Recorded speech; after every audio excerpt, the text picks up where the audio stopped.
figured Nice, good to see you. it's probably worth it. We're ready to begin. I'm kind of headed that way. Please be seated so we can begin.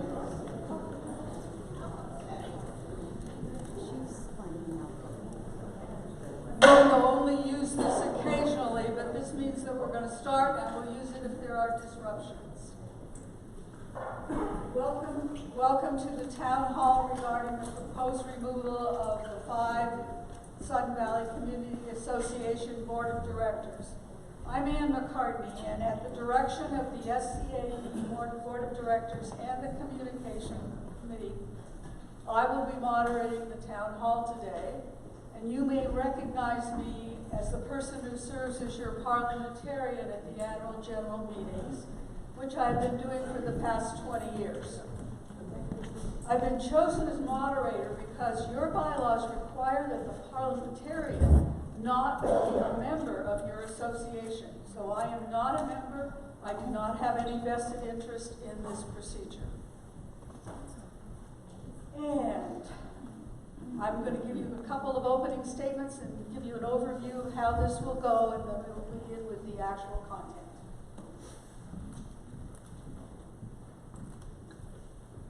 Bylaws in Article 3A, Section 5 provide that a director whose removal will be considered at any annual or special general meeting and shall be given the opportunity to be heard at the meeting. Now, when the bylaws were written, members voted only at the meetings and were not able to vote by mail. So having the director's comment that are trying to be removed at the meeting was appropriate.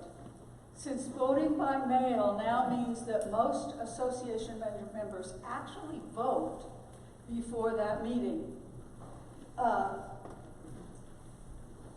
association members should have an opportunity to hear from the board members facing recall before they vote. This forum is not being live streamed because the Wi-Fi is down, but it is being recorded and will be available on YouTube. So removal of a board member is a very serious decision and not to be taken lightly. The purpose of this town hall meeting is to give the association members information to aid them in considering their vote regarding removal of the directors. In a process involving a variety of voices, this forum was designed by the Communications Committee. There are 3 main parts to the forum. First, we will have statements from petition representatives and then statements from the board members facing recall. And so when we come back to one, I'll tell you how to do that. Second will be questions from the community members present. You will have available, will be handed out to you, will be index cards on which to write the questions. No questions will be asked that were not submitted by you people here. And I'll give you the guidelines for that after the opening statements. And the third part of it will be community member comments. This is an opportunity for the members to share their thinking and concerns about the removal process and the removal of board members. It is not a time for further questions, and neither the petitioners nor the board members will be up front during that member comment time. Before we begin, we need to agree upon some guidelines. This is not a formal meeting, so it's not run under formal rules, but we need to have some agreements, and we came up with the following as suggestions. First of all, some general guidelines. This forum, and it would have been on up there, but things got messed up and it just isn't going to happen. This forum will proceed in a civil manner. There will be time limits for speaking. 5 minutes for statements from the petitioner reps and each of the 5 board members. 3 minutes for the speakers during the community comments. Members will refrain from applause, booing, heckling, and any behavior that interrupts the speaker or responds to the person speaking or disturbs the business of the meeting. This is my job as moderator to enforce. All persons speaking will maintain a courteous tone and refrain from attacking or questioning a member's motives or character. Do you think of any other general guidelines we need to have than this? Are there any objections to these guidelines? Okay. Question guidelines. Only written questions will be answered. These are to be questions, not statements. No two-part questions. Questions may be directed to petitioners or board members or may be specific to a petitioner or specific to a board member. Frame your question in a civil and courteous manner, and no name-calling or attacks of people's motives or character. Are there any other necessary guidelines for the questions that you think of? Is there any objection to these guidelines? When we get to the community member comments, these are the suggested guidelines. These are to be statements, not further questions for the petitioners or board. This is an opportunity for members to share their thinking and concerns about the removal of the board members. Members listening will refrain from applause, booing, heckling, etc. Members wishing to speak will line up behind the mic, so the next person's ready to go when the first one finishes, and wait to be recognized. I will be sitting there to recognize the person. Speakers will begin by giving their name and their membership ID. Address your remarks. Well, you're facing this way, but you're really addressing it to the moderator, not to the audience. But you're giving your concerns. Maintain a courteous tone. This will sound a little familiar, but they have said it before. Refrain from attacking or questioning members' motives. And the speaker may speak for 3 minutes and not speak a second time until everyone who wants to has spoken for the first time. Any objection to these guidelines? Yes. I just have a suggestion overall, which is that could people limit themselves to the issues of this year as opposed to talking about things that happened way back? Well, if this is acceptable to people, I will rule on whether something is germane to the discussion. Sometimes longer ones might be, but I agree with you that probably the most recent things should be the most heard from. Yes? What is your objection to applause? It is communicating. It is. And you have not been recognized, and it takes away from the time limit for doing this thing. After all, the Seahawks are playing at 3:40. This is a lot more important than the Seahawks. Well, I know, but I just was putting in a light bit. So that is the reason. Instead of applause, we'll get in line and say something. This is to make it so the voices are heard fairly, and that we are civil about it, and that people's rights are protected. So, is there just any disagreement to these guidelines? One question. Yes? Where do you write the questions down? You will get that. I forgot to say that. Thank you. We will hand out the pieces of paper after the speakers have spoken. So while they're speaking, keep in mind what you want to write down. And then we will put them in boxes, and I will draw them out. Okay. Any questions about the general procedures? Yes. Will you be answering all of the questions, or is there a time limit? We have Joshua, where are you? We do have a time limit, it's around 30 to 40 minutes for the Q&A section, so we have enough time for community member comments. So, you know, it really depends on the question. When our original, I'm gonna discuss this right out loud, we're being open, right? The original thing said 50 minutes for the questions and 35 minutes for the, do you want to change that? I mean, we need No, to. I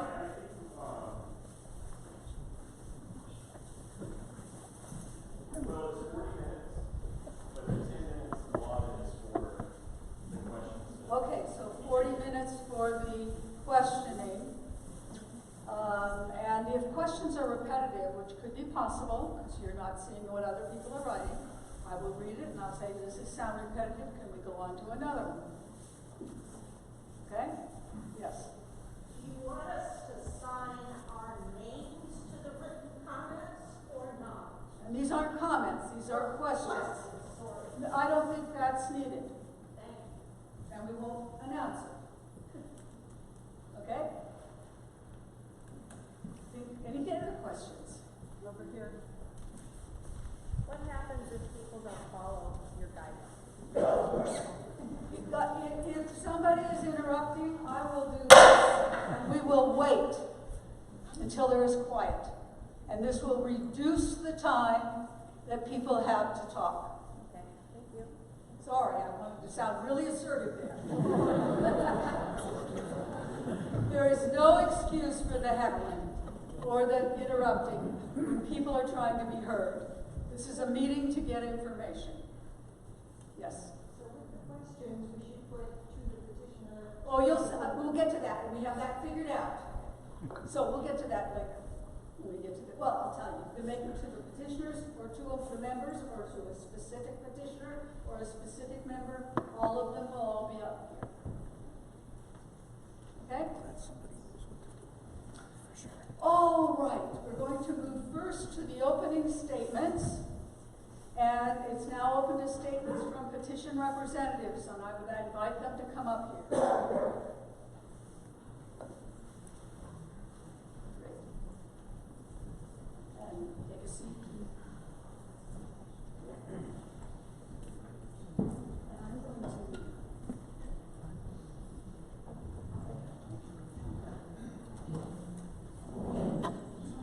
what I did. Would you just keep, Joshua, just keep the 5 minutes and just do that to me in a bit? That's for the 3 minutes.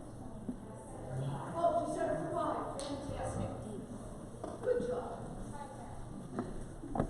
You realize our timer is from a kid's toy?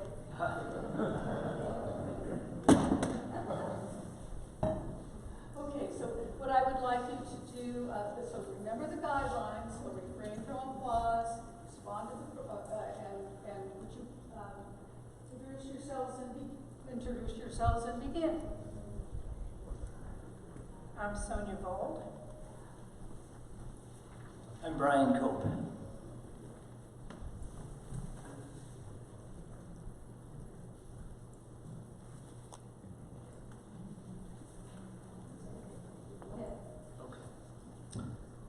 I have a copy of the petition on my phone here, and I'm trying to reload it.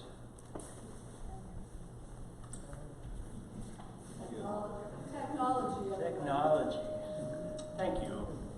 And thank you for your opening comments and all the ground rules. I really appreciate that. Okay, on December 12th, 2019, petitions signed by over 450 members were presented to the SVCA president calling for a special general meeting to place the removal of 5 board of directors before the membership for a vote. The petitioners understand the recall and removal of directors is a serious matter. We do not take this matter lightly. The text of the 5 petitions reads the same for all 5 board members subject to these recall petitions. In an effort to be thorough, I will read them one at a time. This petition, signed by members having 10% of the votes in the association, directs the board president to call a special general meeting and specifies that the purpose for this meeting is to place the removal of Sudden Valley Community Association Board Director Leslie McRoberts on the ballot for a vote of the membership. This petition, signed by members having 10% of the votes of the association, directs the board president to call a special general meeting and specifies that the purpose for this meeting is to place the removal of Sudden Valley Community Association Board Director Andrew Entricken on the ballot for a vote of the membership.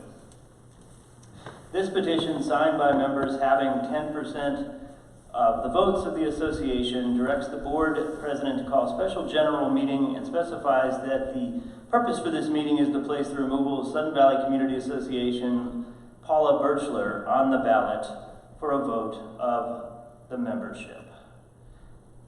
This petition, signed by members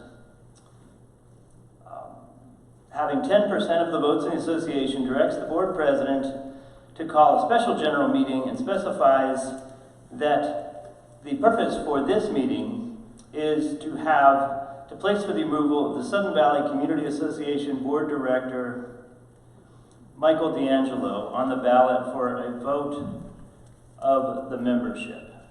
This petition, signed by the members having 10% of the votes in the association, directs the board president to call a special general meeting and specifies that the purpose for this meeting is to place the removal of the Sudden Valley Association Board Director Whitney Pierce on the ballot for the vote of the membership. And then I'm going to read the rest of the petition. Pursuant to Article 2, Section 2 of the SVCA bylaws, it shall be the duty of the president to call a special general meeting of the association, if so directed by a petition signed by members having 10% of the votes in the association. The president, upon receipt of the petition, shall cause notice to be given for a special general meeting to be held within 60 days of the president's receipt of the petition. Pursuant to Article 3, Section 5E of the SVCA bylaws, at a special general meeting of the association duly called, any one or more members of the board may be removed with or without cause by a 2/3 vote of the members voting in person or by ballot. A director whose removal will be considered at any special general meeting shall be given the opportunity to be heard at the meeting. Thank you. Do you wish to give any further information? No. Thank you. Go back very much. Back to your seats. Thank you.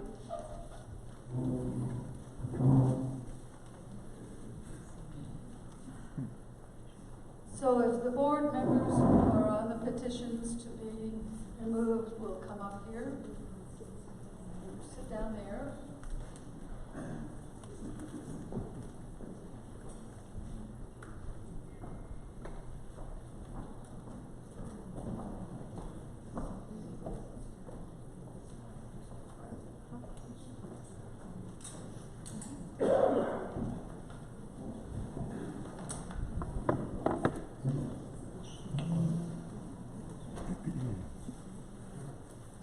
Each speaker will have, it's limited to 5 minutes, and our timer's over to your right.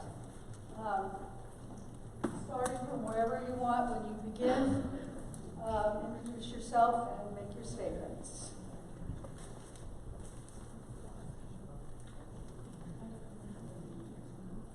Okay, thank you. My name is Leslie McRoberts. I am a member of the Sudden Valley Board of Directors. I'm not here out of some desperate grab for power. When I placed my name for election for the Sudden Valley Board of Directors, it was a commitment to me that if elected, I would serve my 3-year term. My 3-year term is up this November.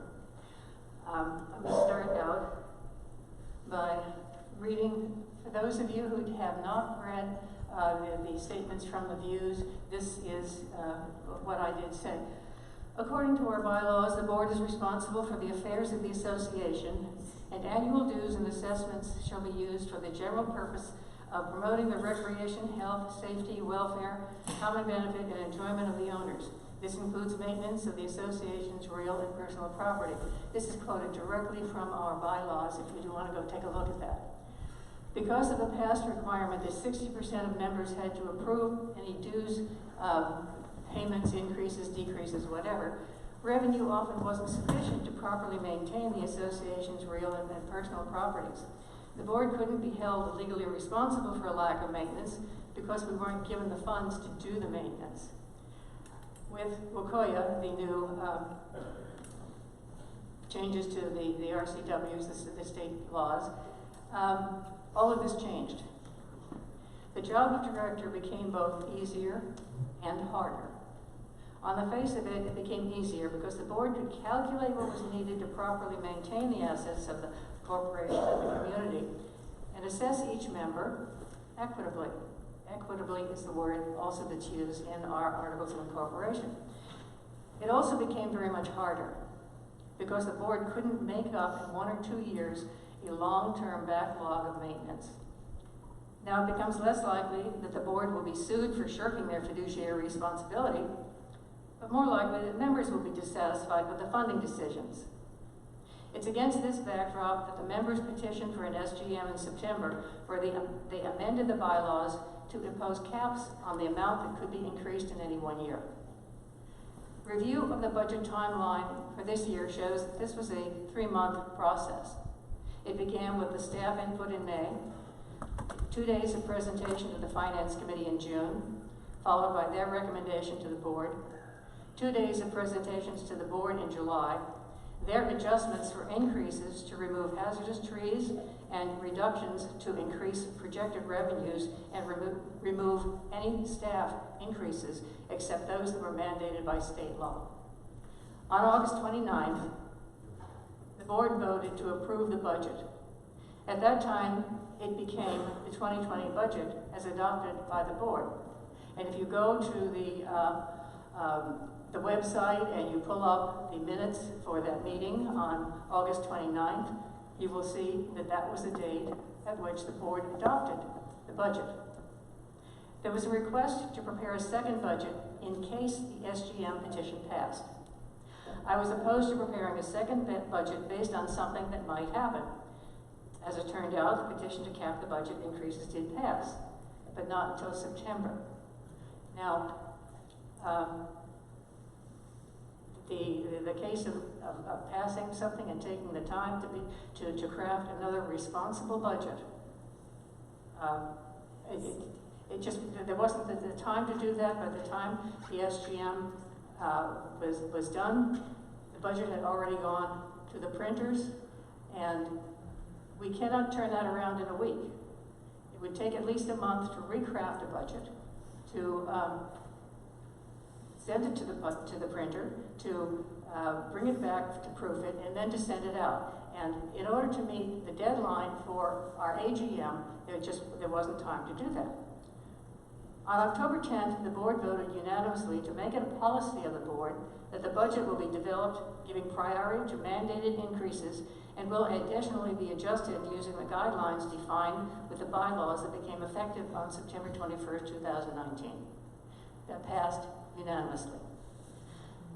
At the end of the year, we found that there was going to be a large operations surplus based on having made some very conservative funding assumptions when crafting this year's budget. What we've learned should make it likely to keep the 2021 budget well under the approved caps. And again, looking forward, by reducing Your time is expired. Okay, all right. I'll take your questions. Thank you. Not now. Don't take any questions now. Hi, I'm Andrew Entrican, currently your board president, and thank you everyone for being here today. Really great turnout. I want to start on a positive note. I've been your president now for just about 2 months, and some things I've brought to the table so far is strategic planning. We implemented a strategic planning process so that we can identify our goals as a community and then develop a plan to achieve those goals. And I'm really looking forward to that, which is proposed for a May date. Secondly, I brought forward coffee with the president meetings so that members, like all of you, can meet with me and the GM in a more informal environment so we can talk about your ideas and way to improve this place we call home.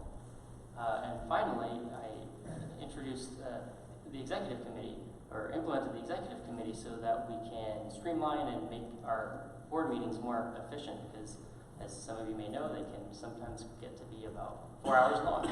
So all of these things were unanimously approved by your existing board. We're working together like never before, and that's a good thing.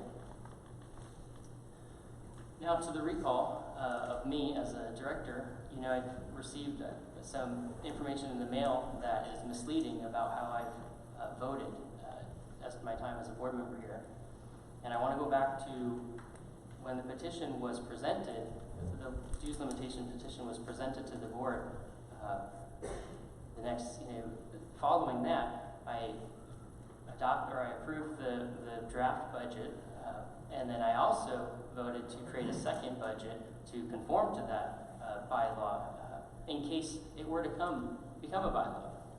Fast forward to September 21st, the petition became a bylaw on that Saturday. So the very next board meeting on the September 26th, I voted to amend the budget to reflect the dues limit, and I voted to not approve the current budget because it doesn't follow the current bylaw.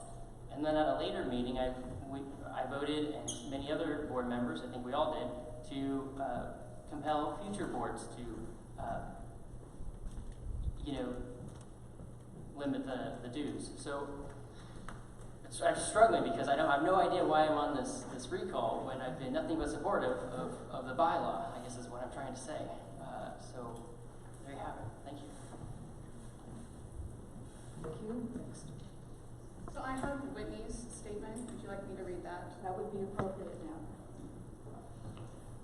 Whitney Pierce is not here today, and so she has asked me to read her statement. As a board member for the past year, I want to say that I stand by the decisions I've made that are in the best interest of the Sudden Valley Corporation. Those decisions were made based on the most current information presented to the board by other officers, professionals, and committees, and have put Sudden Valley in a more fiscally responsible position than it has been in decades. I am also encouraged by the willingness of the 3 new board members to serve our community and bring a new perspective to the board. It is a serious commitment of unpaid time and energy. Although I haven't agreed with all of the decisions in the past year, it is the process of discussion and compromise that makes a strong and healthy board and community. People have different thinking, approaches to problems, and ways of working things out, but there's a strength in differences. If we learn how to embrace everyone's strength and experience, each board member can give their best, and the whole organization and community will benefit. That is the power of diversity.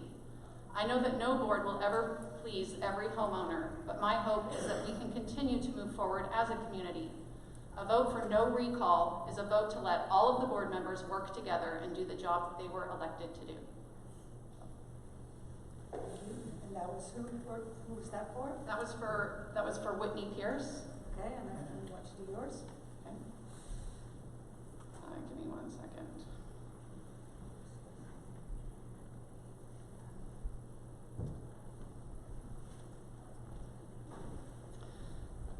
Probably going to talk fast because I got a whole bunch to say.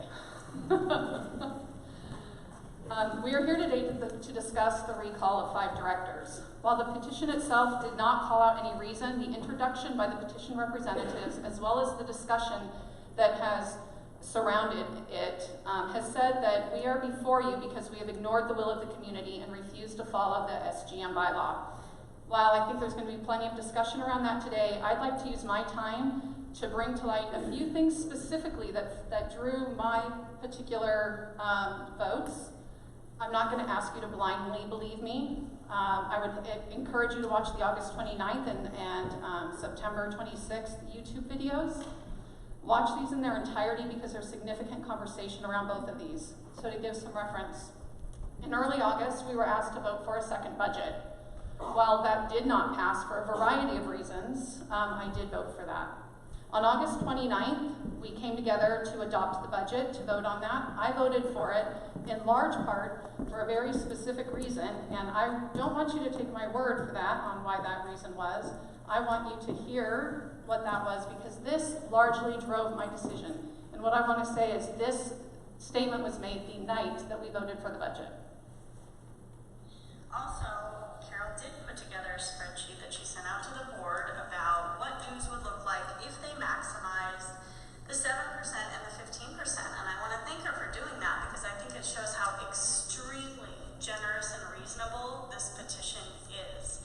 Yes, if you maximized, if you increased our revenue by 7%, and then you took 15% of that, and you maximized the special assessment, which would be an additional $12 a month special assessment to get to that 15%, dues would be $147. Again, that $12 in a special assessment additionally does not exist today, but if it were to be done, dues would be $147 a month. If that doesn't prove that this is an extremely reasonable petition, I don't know what does. I want to share that with you because, again, I don't want you to just,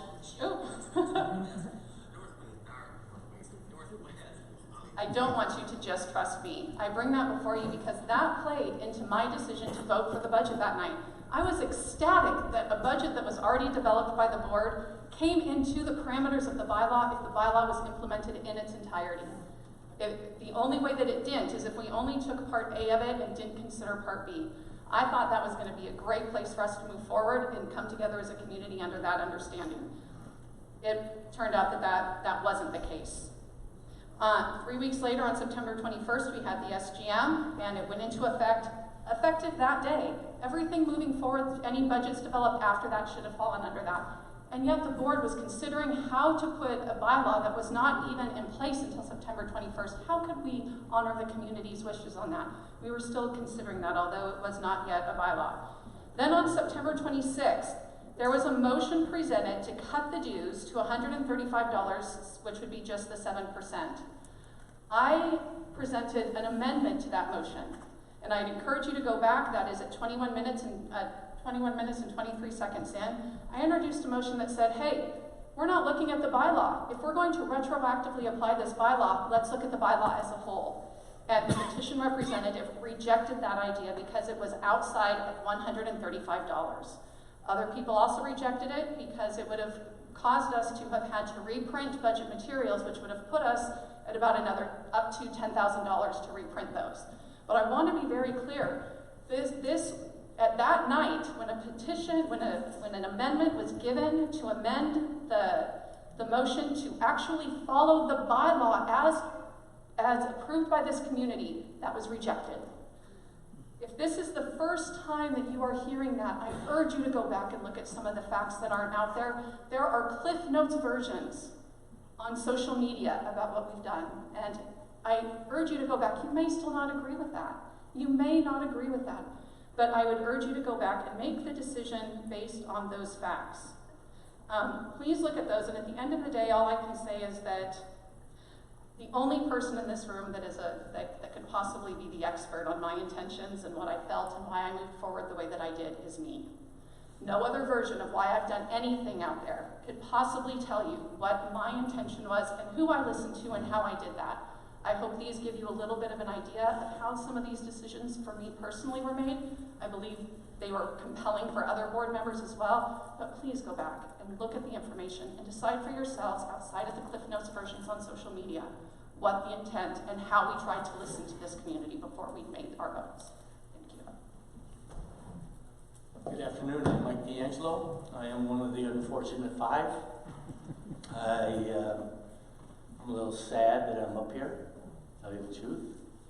I have been here for 15 years and I have volunteered many hours for this community. I don't think I've done anything untoward for anyone. If there are people that don't like the way I vote, then you'll be happy to know that I'm all done in November. If I'm recalled, I'm all done in February. there's nothing that I can say is going to change your mind about what you think is going on with the board. Nothing at all. If I thought there were, I would try to give you all those little tidbits, but everyone that came in here today already has their mind made up. Some good, some bad, some will go my way, some will go the way that they want to go. That's, as Doris Day said, que sera, sera. Thank you. That concludes the statements by the board members, and you may now sit down and I'll start describing the process of how we're going to do the questions. Two members of the Communications Committee, Stephanie and Liz, are consulting right there about what they're doing, but first they're going to do is pass out the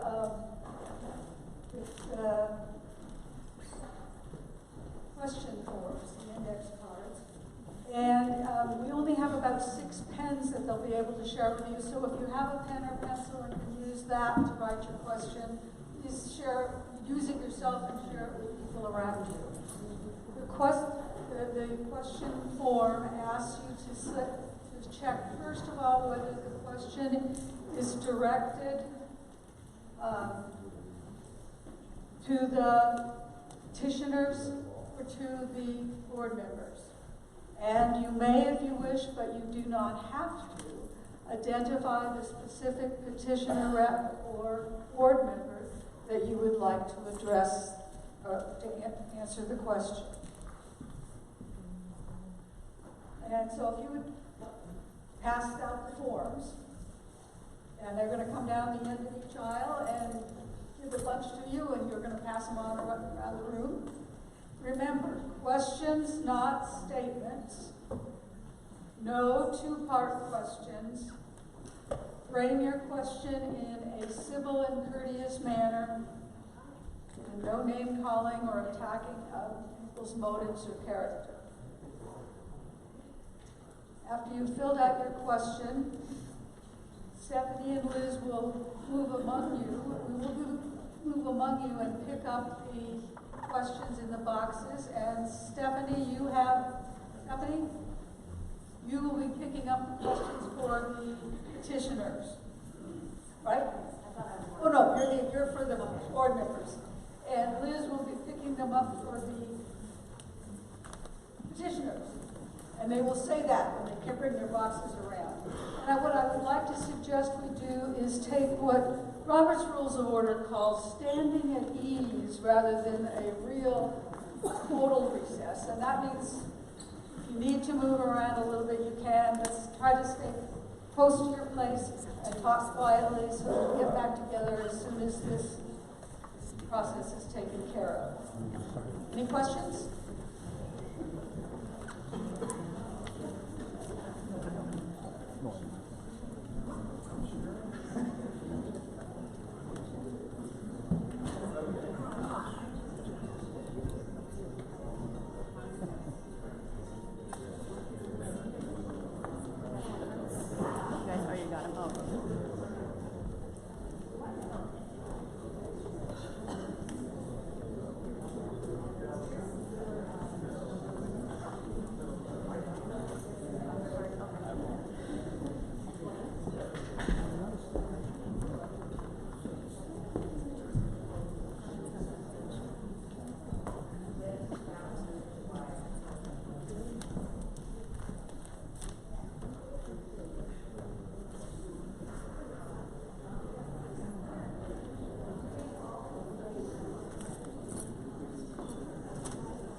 You're muted right now.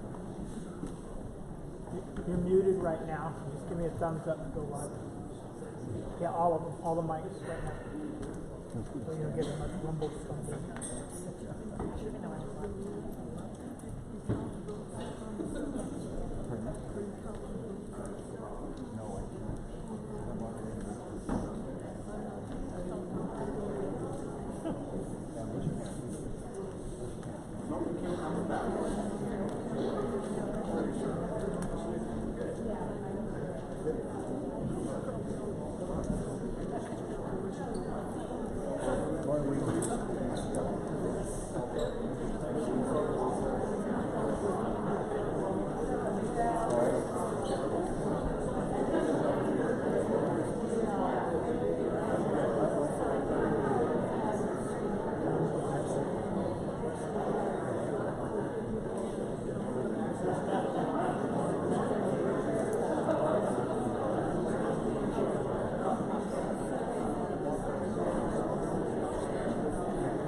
Yeah.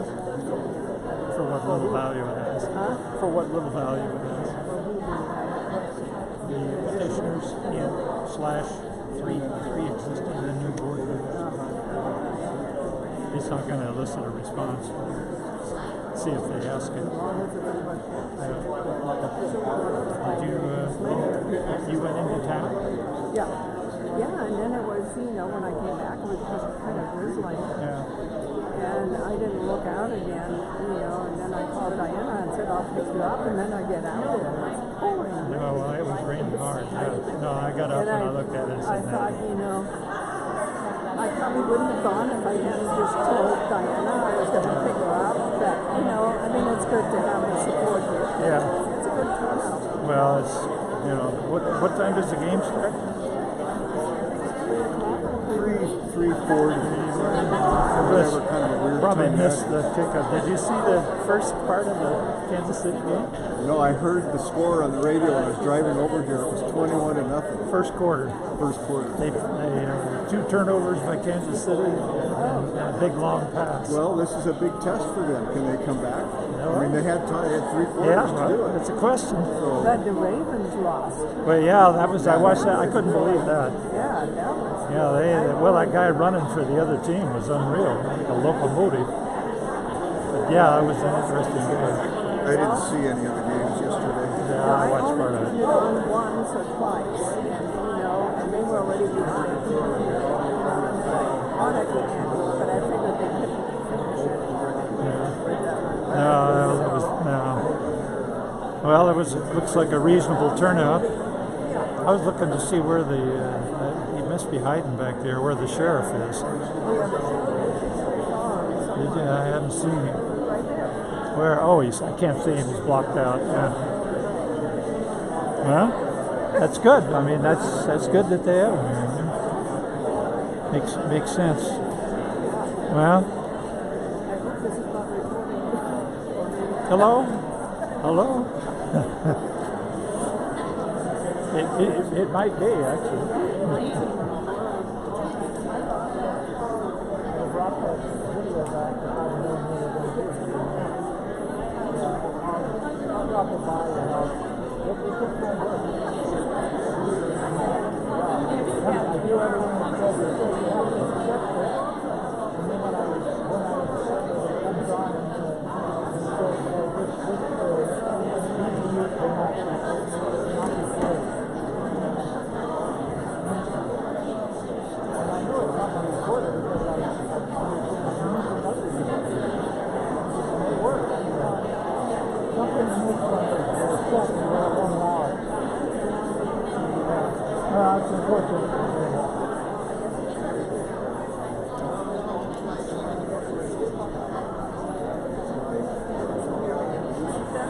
What's that?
so far it's just been very civil.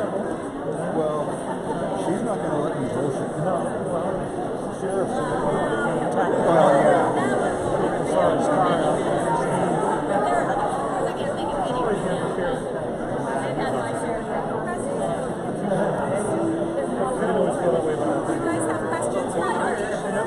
I put mine in.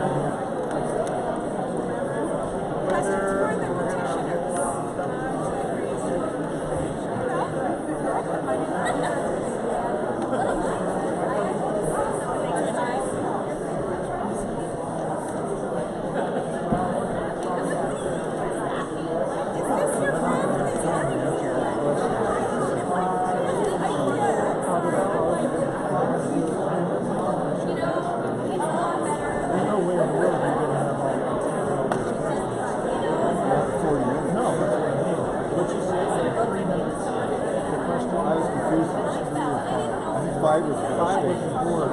So 3 minutes. It's 3 minutes. I mean, 40 minutes goes up by Right. I believe we're close to being ready to begin again.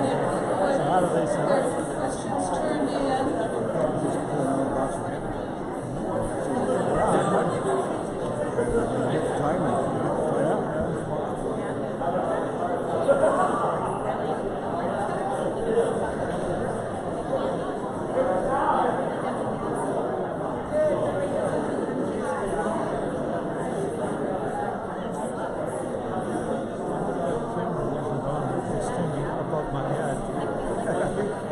I stood right there looking at the car with my face about this car.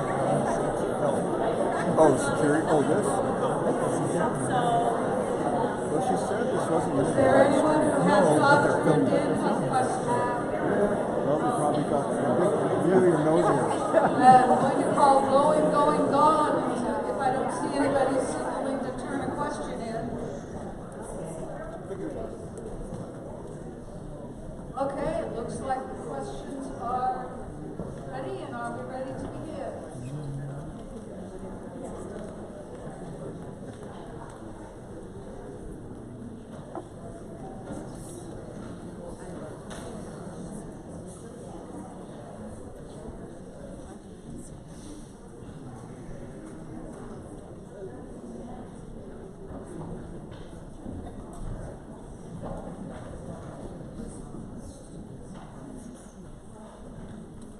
You gotta keep the boxes separate, but I guess it really only have to just draw from one and then from the other, so.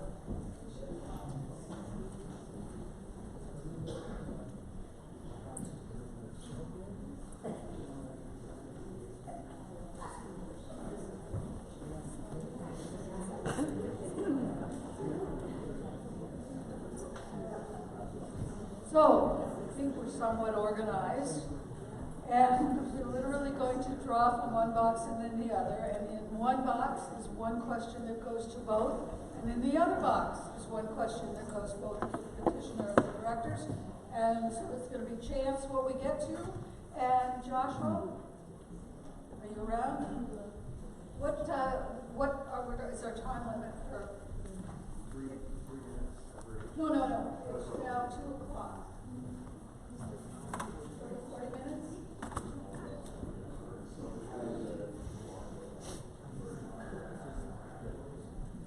Okay, all right. So we're going to aim for looking where we are in 40 minutes in answering the questions, 45 minutes, I guess, and then we will see what we do.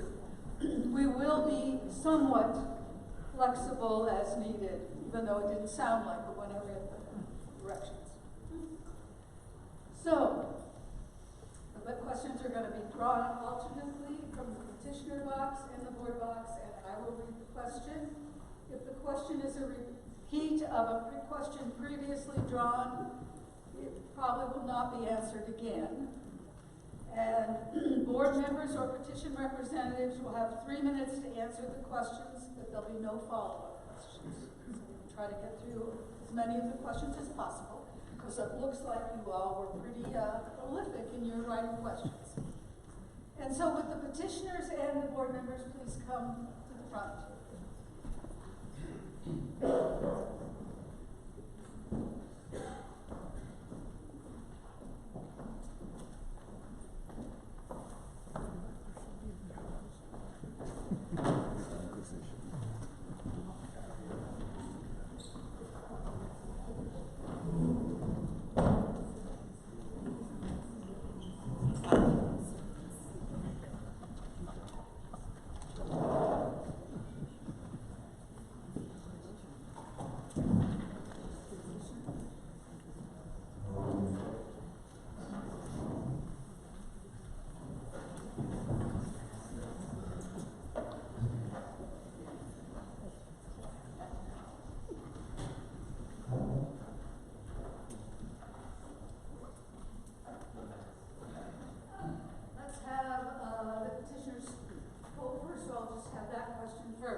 question is, what is your justification for the recall of the 5 board members?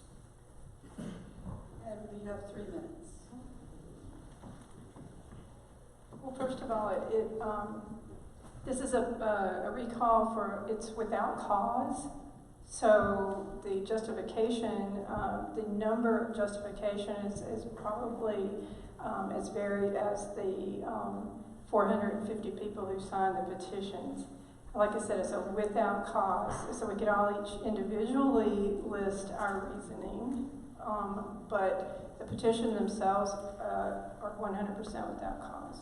Would you please, this is not a follow-up, I think you have not answered the question. Okay, I just didn't want to misspeak. I want you to give what you have heard of the reasons that you are representing up here. Well, the reasons are that the community has lost faith in this board and their ability to represent the association, the best interest of the association. There's been multiple opportunities. It's not just about the 2019 SGM bylaw measure. There's been multiple, I've been trying to work with many members of this board since 2015. There's been multiple ongoing issues. There's the overall fact that these are all Vision 2020 endorsed directors. They support the Vision 2020 agenda, the Vision 2020 vision statement, and the Vision 2020 mission. This community is not the community it was in 2003 when those were written. We are a diverse community, and the community deserves a say in what we look like. And that old way does not work anymore. And the community has been saying it, and we have representation that will not listen. So this is the result of it.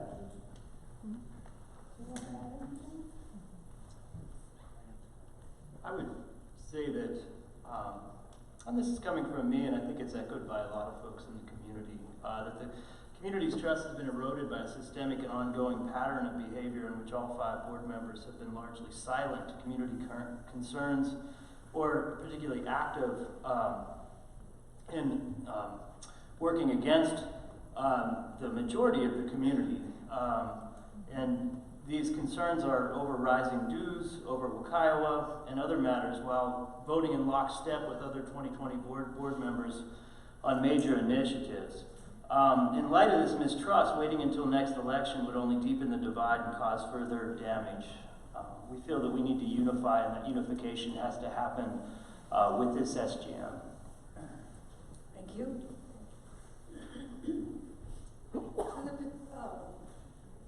Let's do a petition. This is where we find out. Oh, wait a second. These all seem to be the petition. Nope. Director, here's one. Why can't we now revise the budget following the bylaw of 7% cap? Why aren't we looking at it as 15%? It seems that you want the most possible dues increase. Oh, and this is to Leslie. The budget was adopted on August the 29th. It was presented to the members at the AGM, and I know that it is very frustrating, but we used the method that was designated by the state to count that there is, according to the state RCWs, we no longer vote to pass a budget. You have to have 50% plus 1 to reject it. It didn't reach that number, although there was a significant number of people who did vote against it. Now, the budget technically has been approved by the members because of that vote. In order to reduce that, we would have to go back to the members. The board cannot change a vote of the members for budget, either increasing or decreasing it. So we would have to go back with another SGM to reduce it if that's what you want to do for this year. And my suggestion is that when we start calculating the 2021 budget, I don't see any more than a CPI increase in that, if even that. Okay, thank you. Petitioners, what facts serve as your justification for these 5 petitions? Well, okay, we kind of alluded to that, but I'd like to respond directly, actually, to what Leslie said, because this will address some of the facts, which is about, this is a fact. We're talking about what she just quoted as far as the August 29th budget meeting. There was no budget.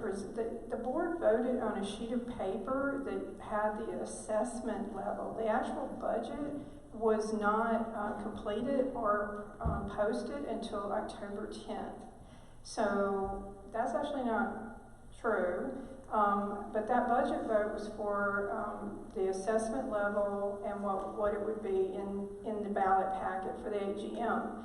All of that being said, I heard it on videos from the Finance Committee where they were talking about doing a potentially 15 to 18-year special assessment and increasing to 7% annually. I called the general manager because it said it was talking about Carol Holton and the GM and Finance Committee members were discussing this, and he confirmed that they were in the process of reworking the budget to come up with this other strategy of being able to do a 4 to 7% annual increase and then a long-term special assessment on top of that. They were planning to present it to the community to show that it came close to what the budget was in the bylaw limitation. We have emphasized numerous times is the bylaw limitation was not a budget measure. It was never meant to be a budget measure. It is a assessment limitation. It is not meant to be maxed out every year. It's to ensure that we don't have a rogue board that causes our dues to fluctuate the way we have seen over these last several years, which also causes our home values to become unstable. We want stable dues. We want to increase the value of our homes by increasing stability in this community. And I'm going to go one step further with that because I think it's real important at this point, because there's rumors going around that there's some kind of plot to get rid of the golf course and other amenities. That is not anyone's plan. Absolutely not. This is about letting the community have a voice in the future and the way our community looks. It's handing the power back to the community and taking it from the few that have had control for a very long time. It's not about this group, that group. This is all about the community. This is about everybody stepping up. Sorry, thank you.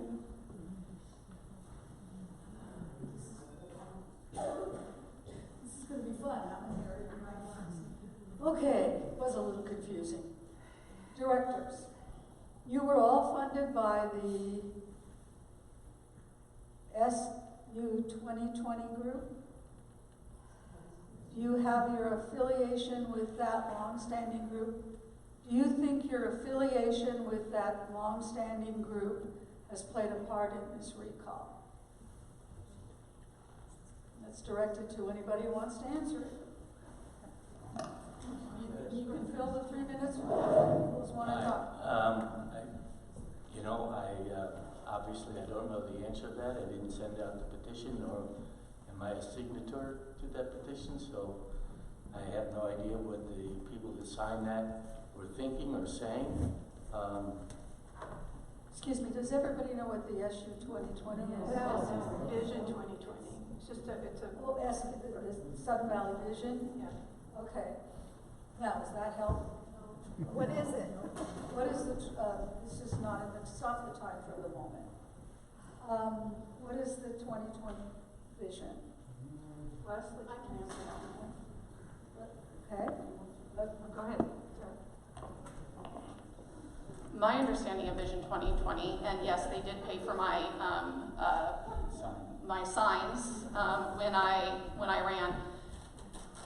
Vision 2020 was similar to, it's a group of people that said, hey, we like what you have to, this is my encounter with them. They're a group that said, hey, we like what we see, we think that you have good ideas. I had personally been on the communications committee and the finance committee. I had voted for people in the past that had been funded by Sudden Valley for the Vision 2020 group. It's very similar to the We Are Sudden Valley group, where a group of people have come together and said, hey, we like what you have to say, and so we're going to fund that, and we're going to help you move forward with that. It's similar to the Four for Change, or the, there have been a number of different groups over time that have, it's no different than that. They said, this, we like what you have to say, and so they've helped put forward candidates with that. If I could answer the actual question, that was as... Well, no. Okay. Or you still have to, no, Yeah. now turn it back. You can't turn it back on. Put it on for a minute and a half. Okay. So like I said, I can only speak for myself, but I know I've spoken to other people who have had the same experience. I was told, hey, you've been active on social media, we like what you have to say. You've been on the finance committee, you've been on communications. We think that you really listen to people and you collaborate well with other people. We would like to fund your advertising. I have never once heard from anybody from 2020. I have never once been chastised or made fun of or intimidated for the way I voted, and I have not always voted in what people thought was 2020. I've had numerous people vote and send me emails from the side that, from the non-Vision 2020 side to say, hey, we don't like the way that you voted. I have never once heard from somebody on 2020 that said, we don't like the way you vote, we want you to vote this way, or we think you're stupid or bad or not on our side because you voted that way. So that is my experience with Vision 2020, and I think other people up here would tell you the same thing. They paid for my advertising materials because they saw what I was already doing in the community when I ran for the board. Thank you. When I talk about one of the things that's really hard, and the reason we didn't have everybody up here for the opening statements, it's really hard when you're hearing when somebody else is speaking to keep yourself from non-verbally responding. And so that is as much a response, and so really try, please. I know it's hard, but don't shake your head or growl or whatever. Okay, so that was a director's question. Let's try petitioners. That was petitioners. Can you please explain why Paula Birchler's example was incorrect? Okay. I actually wrote that question. It had to do with, she played a portion, just a portion of a video during a board meeting where Sarah Holmstrom was responding to a document where Carol Holton had, but apparently Whitney Pierce wrote this because her name's in the properties. And, but it was a new calculation of the weight, a calculation of the bylaw calculation limitations. Sarah didn't have a lot of time to look over them. She worked off the assumption that the numbers in that document were correct because they came from the treasurer. But the full video actually went on to say that there are two portions to that bylaw and that you cannot mingle them. The calculations are totally different between the annual dues assessment and the special assessment calculation. They're completely different. So you can't combine them and come up with some new formula. You're breaking the bylaw by doing that.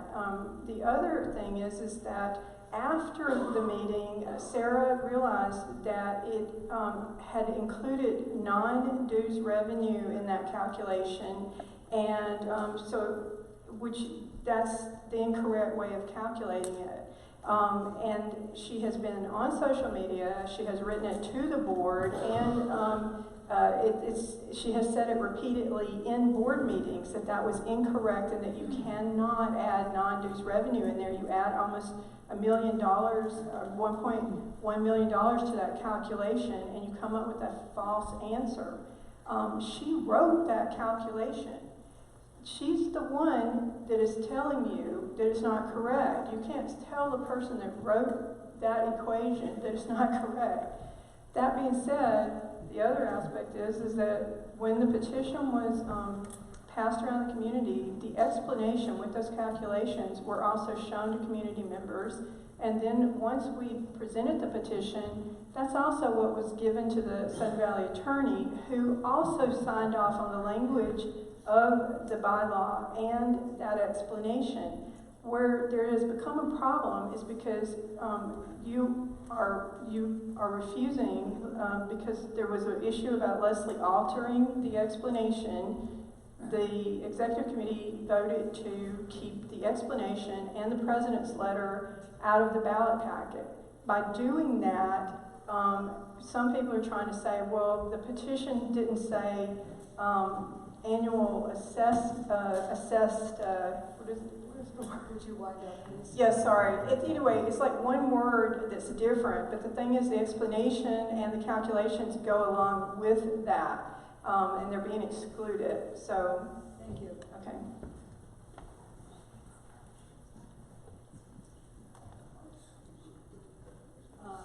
This is to Paula Birchler and Leslie McRoberts.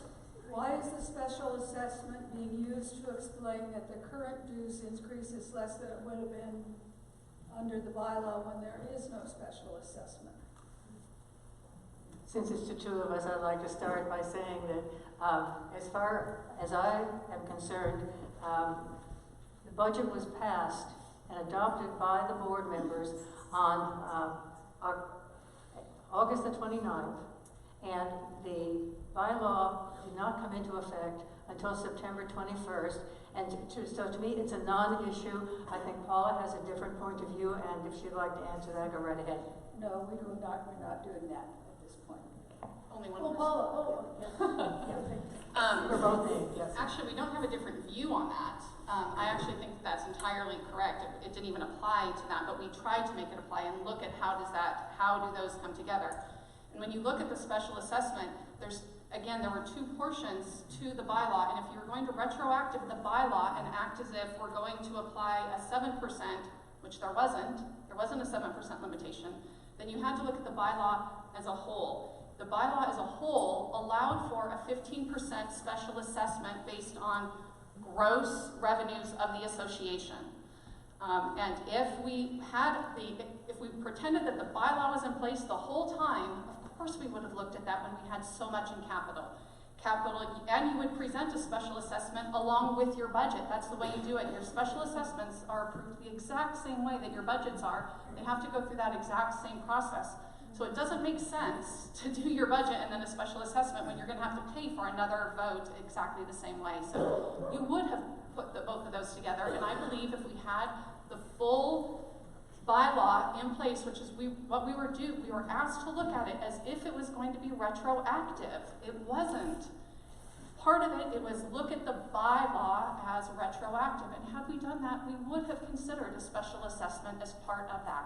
And the special assessment, by the wording of the bylaw, would have included gross revenues of the association. So that's where that special assessment conversation comes into that, is if you're gonna retroactively apply the bylaw, I believe you have to fully retroactively apply the bylaw, not pick and choose which parts you want to apply. thank you. This is to the petitioners. Do you agree that if all 5 directors are recalled, the remaining 3 who will remain will have the right to and sole discretion to appoint the new replacement members, and if not, why? I do agree that they have the ability to appoint new board members. They were elected by the community, and they have the trust of the community. And I believe that they are qualified to do so. Does that answer your question? I believe so. And also the bylaw. It's in the bylaws as well that they have the ability to appoint new board members. I think the membership at the special meeting has the ability to elect them too. This is a lawyer question. Okay, right. Our bylaws actually state that Under removal or resignation, the board directors have the ability to elect the replacement. Just a second, I got it right here. Good point. That's if there's a vacancy. Due to resignation or removal.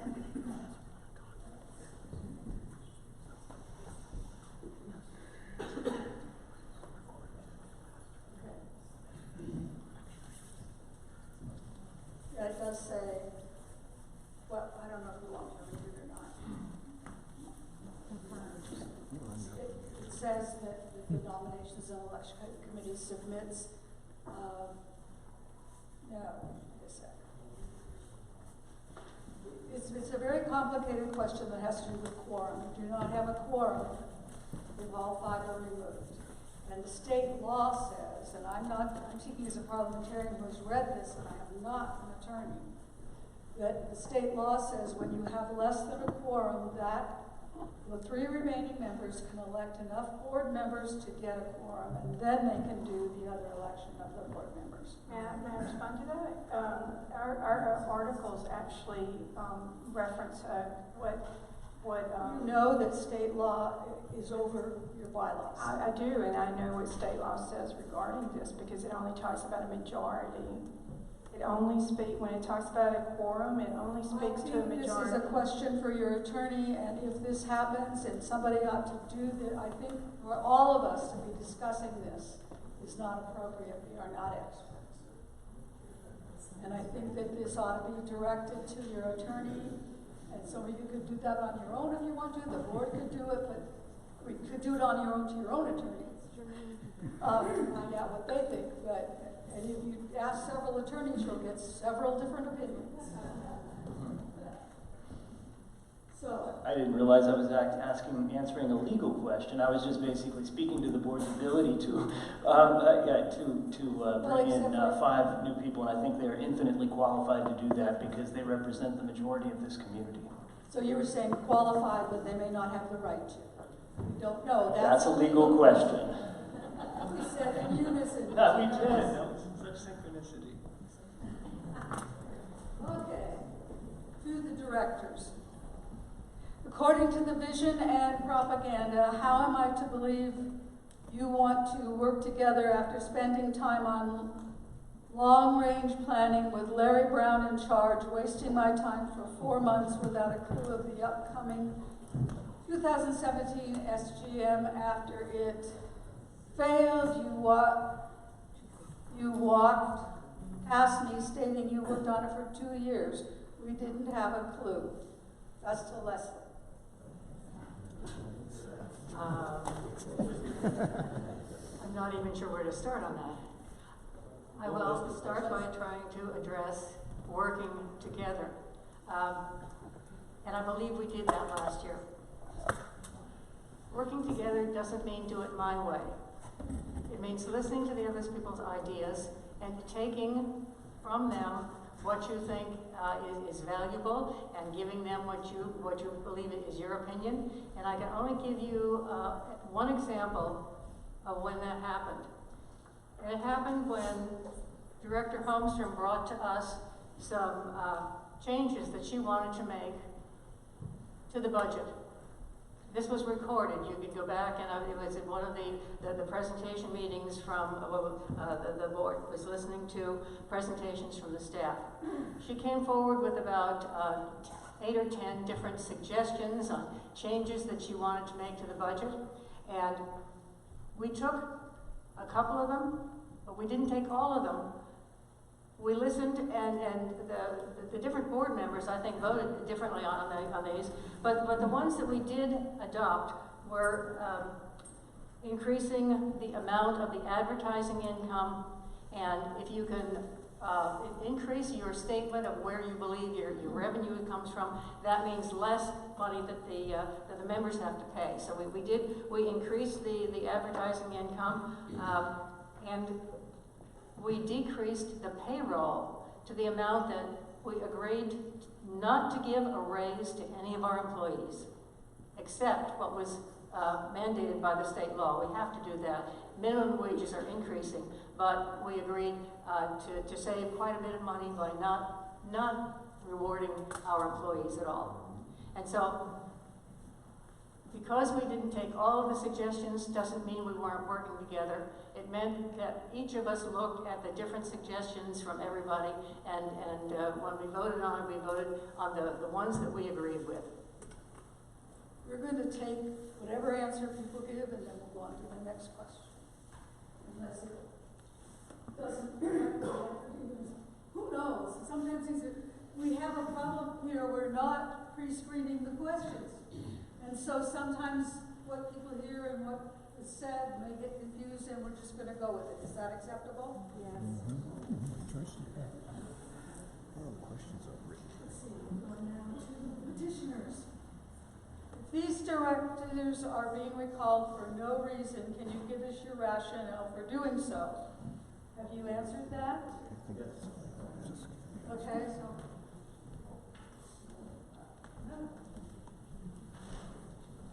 Please explain why the recall was the choice of the community. Is that again the same question? No. Okay, let's see. I think, do you mind if I take that? And you can interject. I think it's probably addressing how we came about. And again, it grew.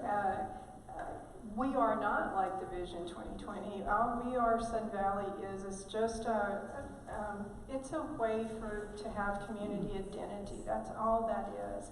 And what we started doing is meeting after Kiowa came into law. And we were writing to legislators and meeting and trying to figure out how can we deal with that.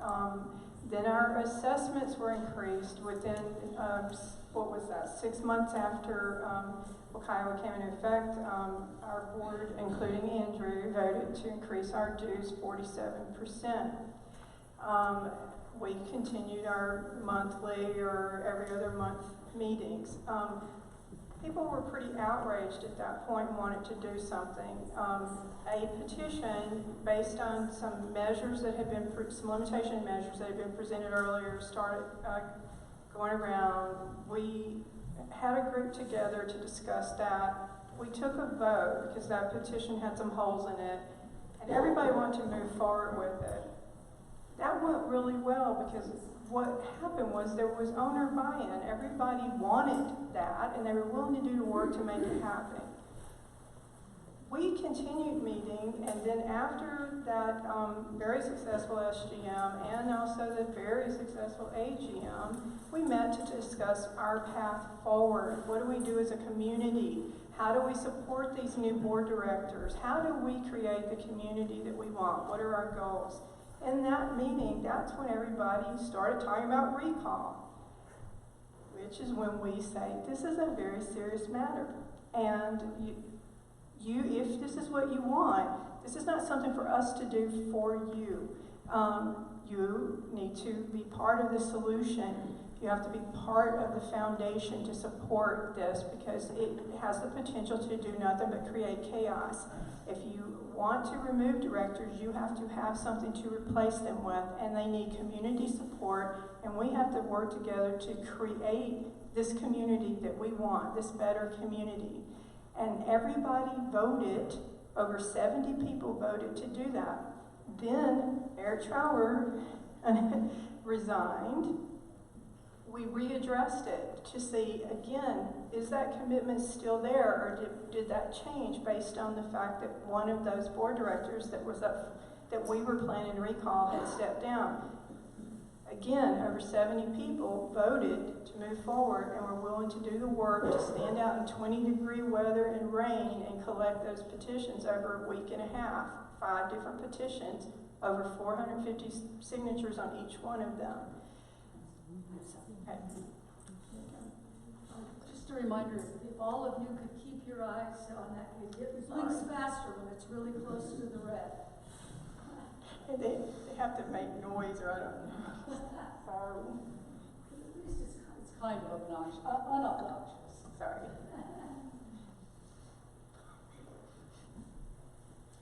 Directors, this is to Andrew. Did you ultimately vote to approve the 2020 budget with a 13% increase in dues? I did. There's an and to that statement. I also voted to put together a second budget that would conform to that bylaw limitation should, in fact, that bylaw become effective, which it did. And you would have heard in my welcoming introduction that then I took the effort to act on that bylaw when it became a bylaw. So the answer is yes, but I also tried to be prepared in the sense that that bylaw would eventually come into effect on the 21st of September. Thank you. To the petitioners, did you attend all the community information meetings and board meetings where needs of the community as identified by association departments were discussed? Like the budget meetings? I don't know. We attend a good deal of meetings. It says information meetings and board meetings where needs of the community as identified by the staff. I think that all of us, I think the core group of everyone that's been working on this actually shows up to most of the board meetings. If we don't, we watch the committee meetings. We discuss them. Yeah, I'm pretty proud of how involved everybody is.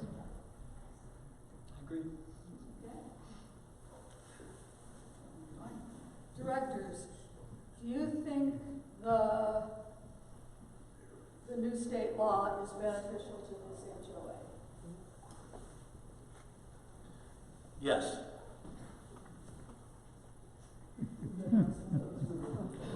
I have already talked about that, where I said that it is a mixed blessing, that it is an opportunity to do some of the funding for this community that we haven't done before, but on the downside, the board now has to do a lot more balancing of what the community is willing to support and what we need to do to maintain our assets. I think as a board, I think we need to decide what our legislative priorities are. I mean, we need to first identify, as a nonprofit, do we want to take a stand on anything legislative or any legislative matter? And then as a board, we need to come together and decide what those priorities are that we're going to be going after for the next session at the state level and at the federal level. But that way we all know what direction we're moving towards and what goals we want to achieve when it comes to what we want from the legislature. Maybe we could create another committee, a legislative committee, and that group goes and connects with our legislators and comes back to the board. So those are some of the ideas, but I do think we need to set our priorities so the board is all moving and we all understand what we want out of our legislature. Can I answer as well? We still have time. Yeah, I also just want to point out that this bylaw, and I apologize if I'm talking really fast and really loud and emphatically. I do that when I'm nervous, so I just want to apologize up front about that. This law doesn't just encompass this budgeting process. There are a lot of provisions to this law. Some of them put much stricter rules on board members. Some of them address the bylaw as a whole is written to cover the entire state, not just our association, but for our association. I think there's pros and cons to it. There's ways that it works well, it is controversial. I'd personally love to see it if it was a 50% vote, but that's not the way that it's written, and it's probably that way for a lot of reasons that are outside of our purview and our understanding, because this is a statewide initiative. It's not just a Sudden Valley initiative. So just keep that in mind when we talk about whether or not this law specifically is good or not, because we are one piece of the entire state when we look at that law, and the budgeting part is a tiny bit of the bill as a whole. This is a question we don't have any. I don't get to answer that question. This is to both, so you all will share the 3 minutes. How would you compromise with an opposing view?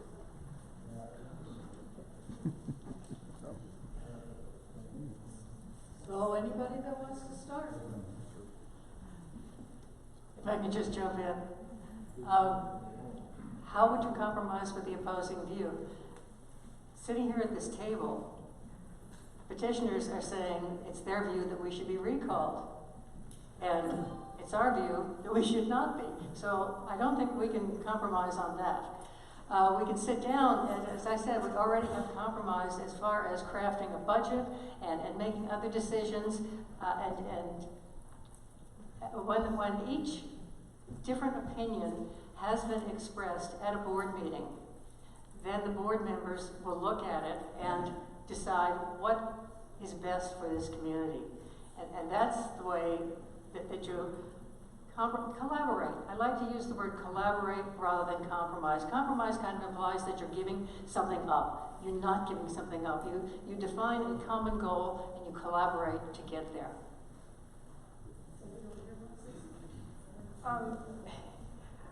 Yeah, we have actually, we would love nothing more than to try to work together and collaborate with the community.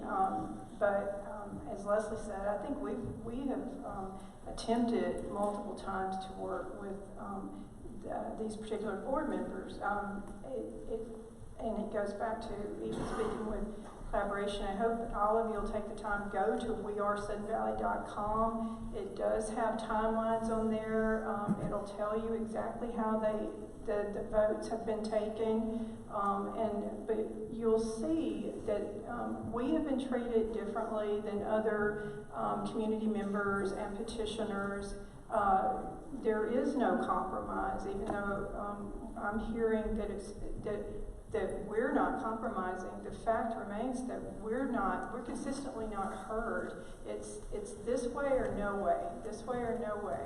And there is no compromise. And even when there was a dispute after the fact regarding how to interpret the calculation of that bylaw, the board refused to talk with the petition representatives. So, go ahead. Okay.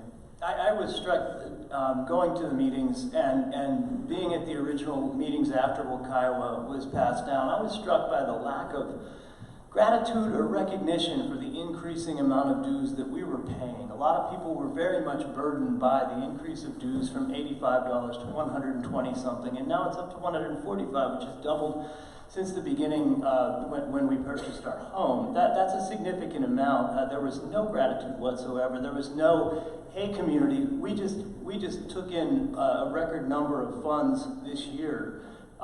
Let's put the brakes on this and figure out what we want in terms of, as a community, in terms of amenities and other things.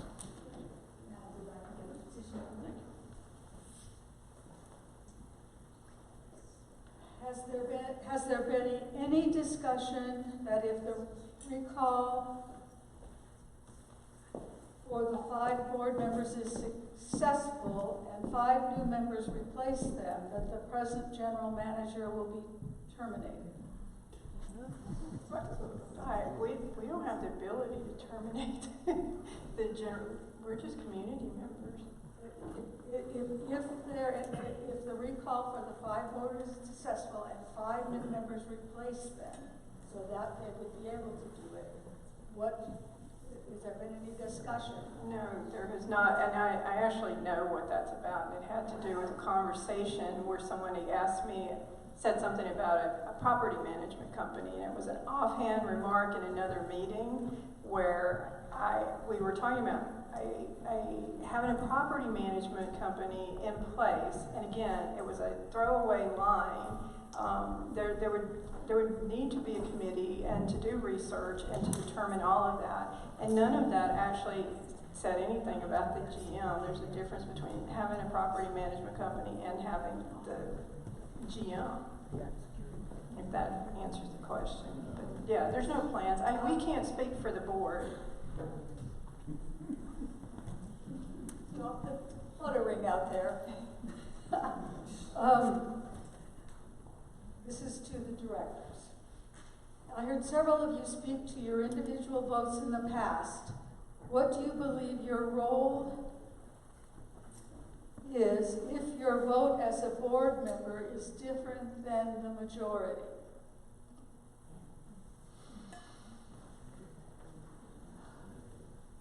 Go ahead.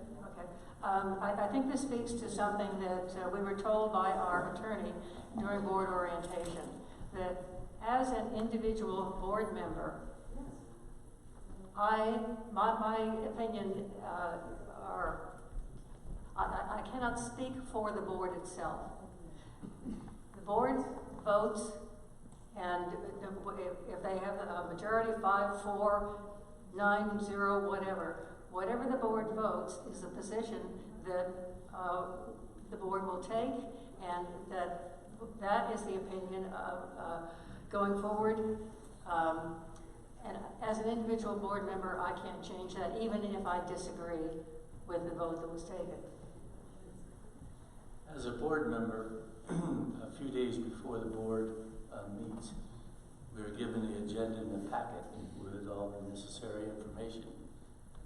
And then we have to sit down, and each board member has to do due diligence, do their homework, find out what is said in each of these packets, what's going to be voted on, why is it going to be voted on, and look into what can we do, what can I do as a board member as far as this vote is concerned. What does my vote mean on this?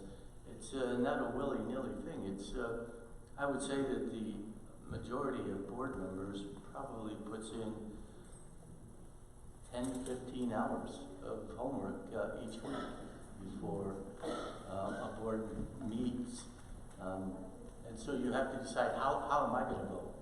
What's going to be the, what is this thing asking me and to do that's going to benefit the majority of the community? Thank you.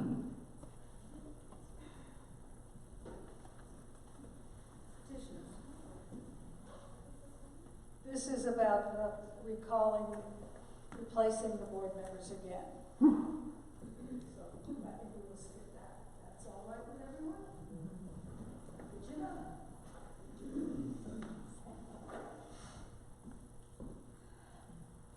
How can we resolve the definition of what total income in the new bylaw is used to calculate the dues increase?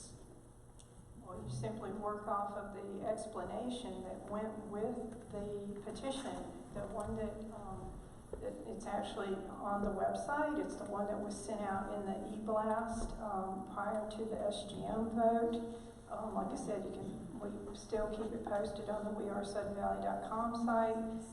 The calculations are all right there. Those are the correct calculations. So follow that.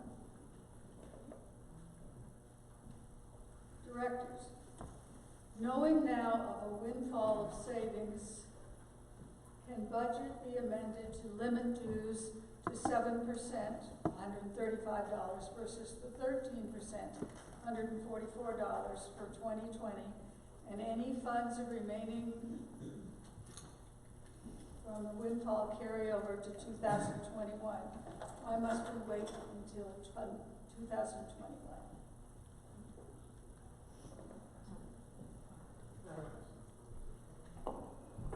I think Leslie actually addressed this earlier, in that we would have to bring together another SGM to reduce dues. The board has no power to do anything with the budget after it's been voted on at the AGM. So the only option to do this year to lower those dues would be to bring forward another SGM and lower the dues.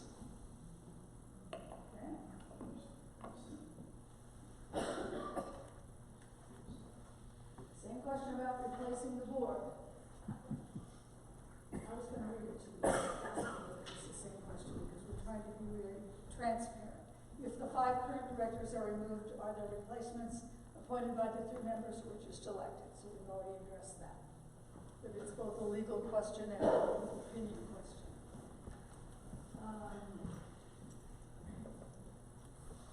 Do you think, petitioners, the board members up for recall understand why they're being recalled?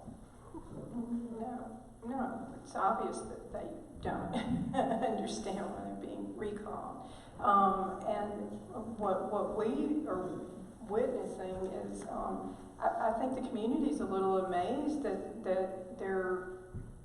they're taking such a strong stance instead of being a little more humble and understanding that this all happened because they refused to listen to the community. And there's a lot of misrepresentations being put out. Like Andrew is referring you to a vote where he's saying he took these 2 votes. He actually abstained from one of those votes. And the other, they really don't count for anything because basically there are basically some sub-budget votes that you could potentially participate in, but ultimately they all voted to increase our assessments 13.3% in violation of the SGM bylaw that was put in place on September 21st. That vote not only occurred on August 29th, but those votes occurred over and over again. On September 21st, when the SGM passed, Director Sarah Holmstrom reached out and requested an emergency board meeting because the ballots had not been printed at that point. Those ballots were not mailed out until September 29th. There was time to correct the ballot. They would not do an emergency meeting. Not one of them would do an emergency meeting. Then the September 26th meeting occurred.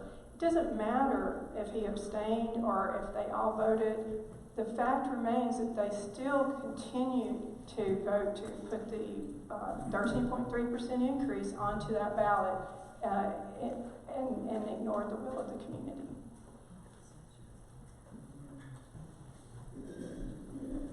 I'm getting advice from the chairman of the Communications Committee, and it is suggested that at this point we should take maybe one more question for the board, and that would be the even number, and then we should move on to member comments. And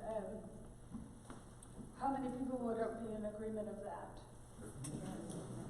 How many are not in agreement of that and want to go on with the questions? It looks like we're going to have one more question for the board, chosen by chance, and then we will move on to the next section.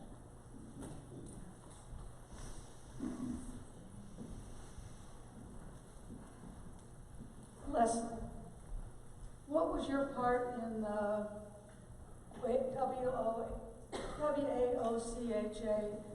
Was it as a board member or as a resident? Thank you for that question.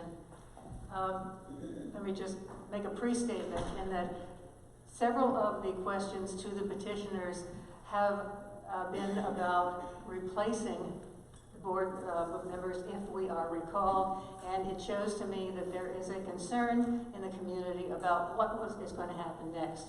Now, going to the state law, I was aware 10 years ago that there was an effort in Olympia to make changes to the HOA rules, regulations, laws, etc. I was aware that attorneys and others were working on this. I was not part of that effort. One of the main attorneys who was working on it is a resident of Bellingham. About 4 years ago or so, he retired. And it was, I thought, that's the end of it. That nobody else is working on it.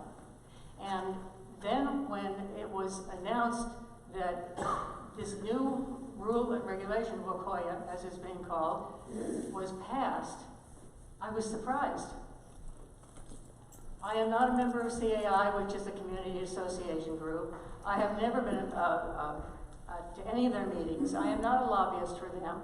I did not work for WCOYA, and I did not work for any changes. I've never been to Olympia, and that's the statement. Okay, so this concludes the questions and answers, and thank you. I'm sorry we didn't get to answer it or ask everybody's question, but I hope you got a great deal of information. And what we're going to do now is allow for member comments. And for that, this group gets to go back to their seats. And while they're moving back to their seats, let's just take a 3 or 4 minute stretch break.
But around the house, it takes about 10 minutes.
She's ready to go with the mics. Colors on now.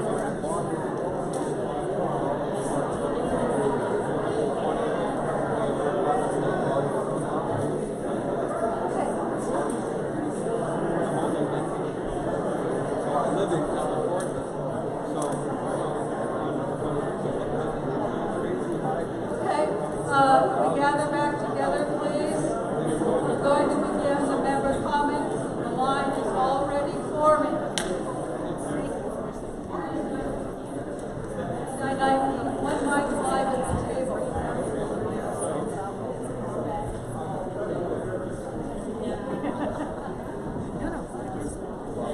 Is this mic on? It is on. Good. We're all on, yeah.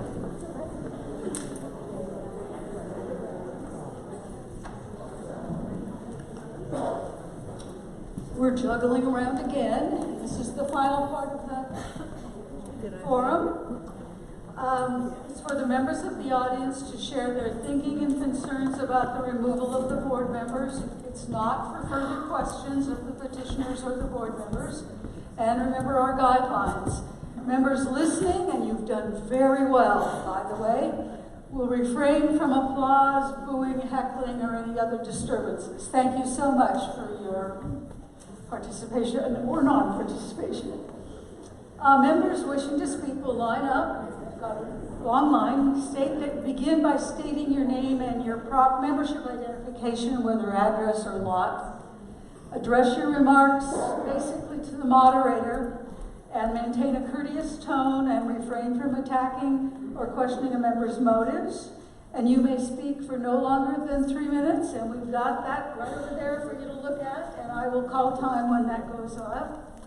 And are there any questions about the process? Okay, let's begin. Barbara Walsh, 51 Marigold Drive. I resent my dues going to pay for this recall of 5 people who have worked really hard this year, from my point of view, and they are being recalled for no cause. I think this is a very bad precedent to be setting. and one that costs at least $10,000. So there goes my dues increase, not towards working on things for what I consider my community, but recalling people for no particular reason. So my dues money has already been used up.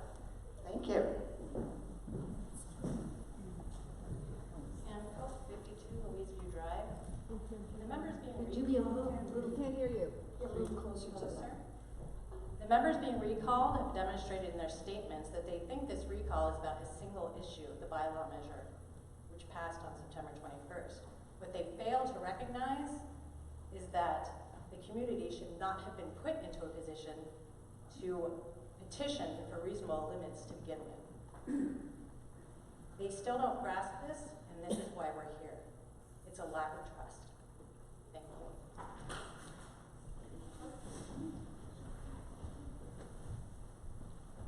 Nancy Allianac, 4 Sandalwood Circle.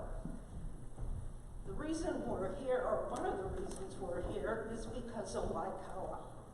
And that would not have been possible without the lobbyists from the Community Association Institute, the money from the Community Associations Institute, and according to maybe Leslie, I think it was 10 years of effort. So all of this, and our current 5 board members who are up for recall, one of them nominated a lobbyist for a board president.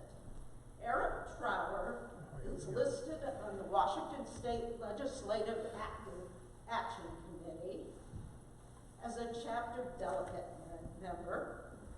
The other lobbyist is Larry Brown as a LAC, the Legislative Action Committee delegate member. Those are lobbyists in any other word, and they are people who publicly, through their efforts, get Waikoa law passed and our unlimited dues increases. And that's the reason we are here. We had to put a limit on those dues increases. That took a lot of effort. And now we want to do something about the 5 board members who do not understand a conflict of interest of being a lobbyist and being on this board. We want to replace them. And we want to do it before they can do a whole lot of damage to this community. So it's not just the one reason we've talked about the calculation on dues. It's about conflict of interest and the way you view ethics. Thank you. Carol Holden, Division 2, Lot 81. Is it correct I am addressing you? It's just that we don't want, it's not a give and take between the audience. Okay, I am not in favor of spending the money on this SGM. I believe that the board members have been elected. This is the procedure that is typical for an HOA. Every decision that needs to be made for a homeowners association cannot be made by 3,100 people every time an issue comes up. It's important that you have this process. And having been part of that board, we made the decisions we made based on the information we had at the time and trying to make the best decision for the community.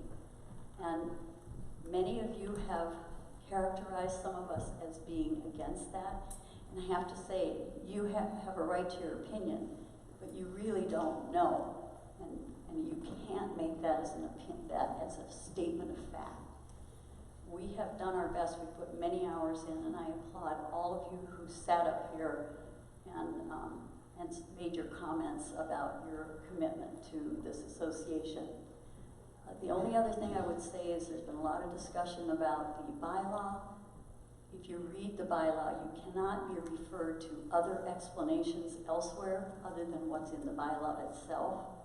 And so this is something that a future board may need to look at. The way it is written today does not state the explanation, or does not match the explanation that apparently it was the intent that all of you signed and wanted to have as your guideline.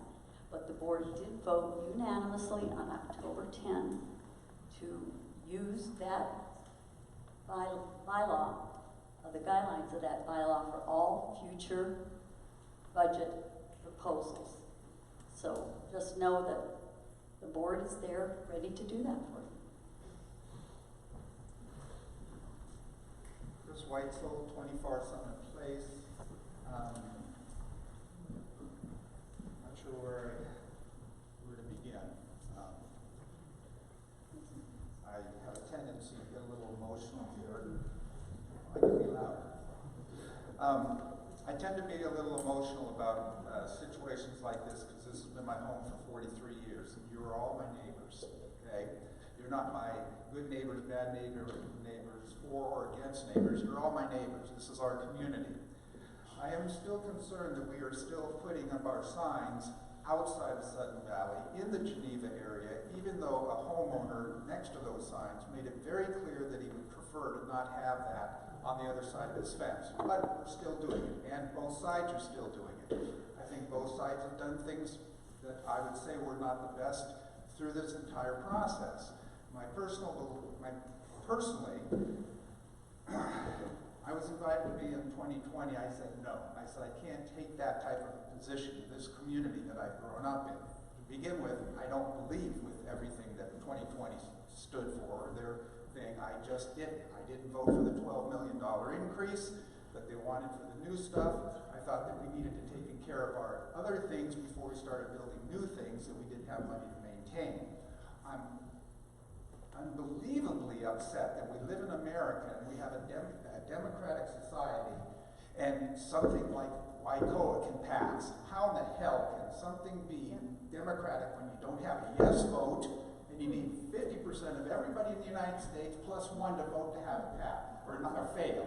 That is absolutely beyond my comprehension. On a personal matter or professional matter, people have said things about me, good and bad, over the years. People have put good and bad things about me in the newspaper. Someone took it upon themselves to put my group, RE/MAX, that has been the best people helping this community from a monetary fashion, period, in the history of this community. We've done more for this group than any other group, period. We are for your home values, and we're looking forward to take care of you psychologically. This isn't helping. This isn't helping getting a good impression in Whatcom County, the state of Washington, or Florida, where all these things go eventually on the internet. Defamation, in which someone tells one or more persons an untruth about another, which will the untruth will harm the reputation of the person defamed.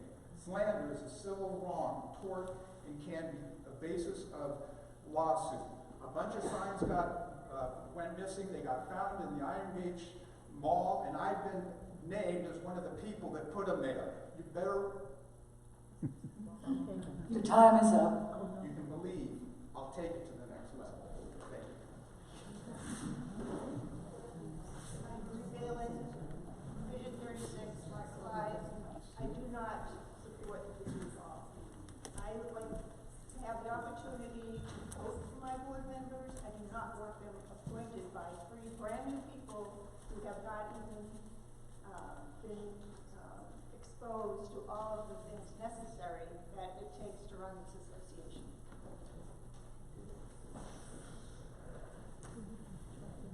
I'm Grace Schaffner, and I'm in Division 32, 54. I do not support this recall. I know most of the board members. They have worked hard for this community for decades. They've done everything they can for this community, and the one thing that really shocked me today, and I feel like, where was I I found out that 70 people worked really hard to get these petitions out there. 70 people in a community this size doesn't represent the majority of the community. And I kept hearing, this is what the community wants. This is the majority of the community. But only 10% of the 3,300 votes were represented on those petitions. And all I can hope is that our better angels work on this one and keep our board members who have done an outstanding job for this community for many, many years. And if you want to replace them, most of them are going to be gone at the next SGM anyway, then that's your chance to vote. That's your chance to vote for new board members. And I'm really, really tired of all this money being spent on petitions and general elections that could have been combined with the SGM. That's our money. So, when they're spending it, but it's our money. Thank you for your time.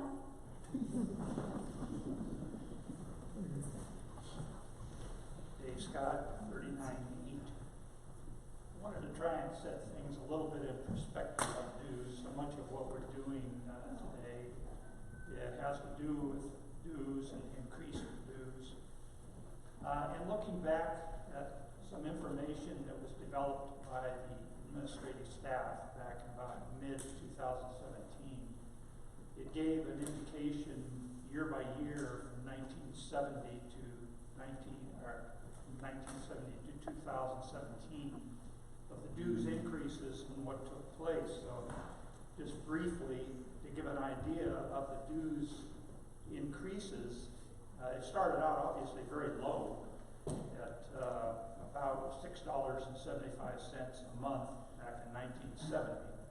And it increased gradually up to 1982. In 1982, it then was stagnant. There were no dues increases from 1982 until 2001. That's obviously a significant amount of time that inflation eats away at whatever your dues monies you're getting. A long, long time. From 2001 to 2008, there were no increases further. From the period of 31 years, from 1982 to 2013, there were 4 dues increases. That's not going to keep pace with inflation. And that's been the case in Sudden Valley. And those of us who've lived here a while, and I've lived here almost 25 years, you can just see the valley deteriorating in front of your eyes over this time period. And it definitely has. We've done away with buildings.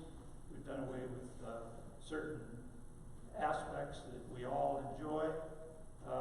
We needed an influx of money. Now, I wouldn't say that the increases that we've recently encountered because of Kiowa were good from the standpoint I thought personally they were too much too soon. But were they valid? Yes, I think they were. And Kiowa was put in place because there's thousands of HOAs in the state, and many of them were having very difficult times, similarly to what Sudden Valley has been, trying to get dues increased, trying to get them approved. So this was an effort by legislation to help those HOAs that were hurting. And Sudden Valley was hurting for sure. In the last few years, we have increased dues. And this is to offset those many, many years where there were no dues increases.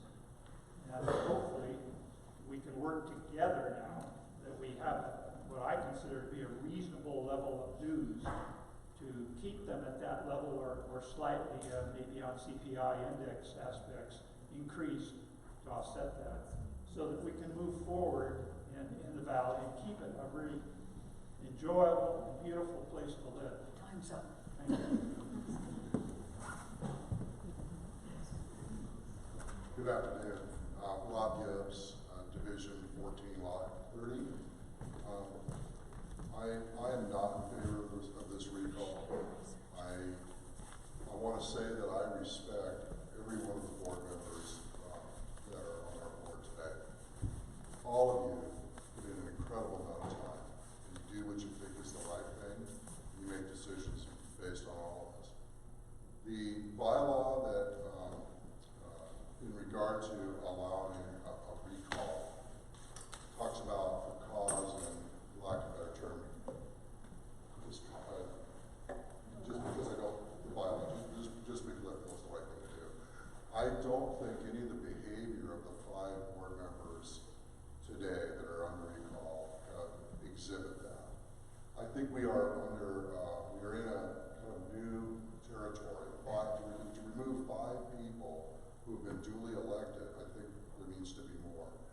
think that I've been a person who's in my whole business life was involved in processes.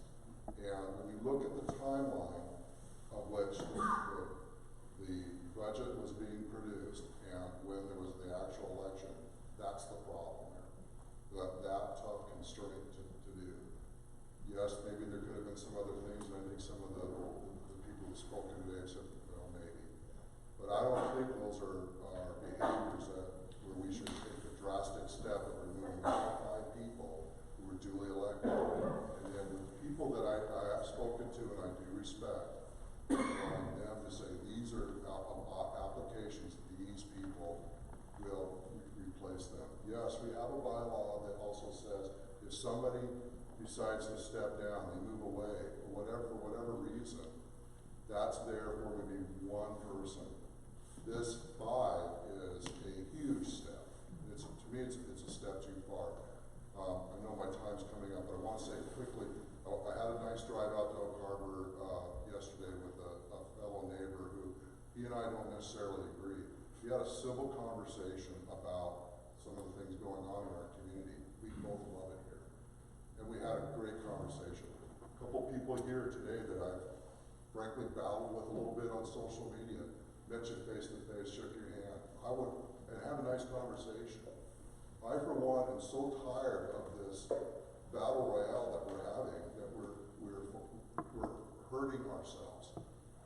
We need to compromise. We need to find a way to come to where we can have some solutions. And the only way we're going to do that is if all of us say there is a lot at stake and we need to succeed together. Let's stop fighting each other. Okay, let's move forward. Thank you.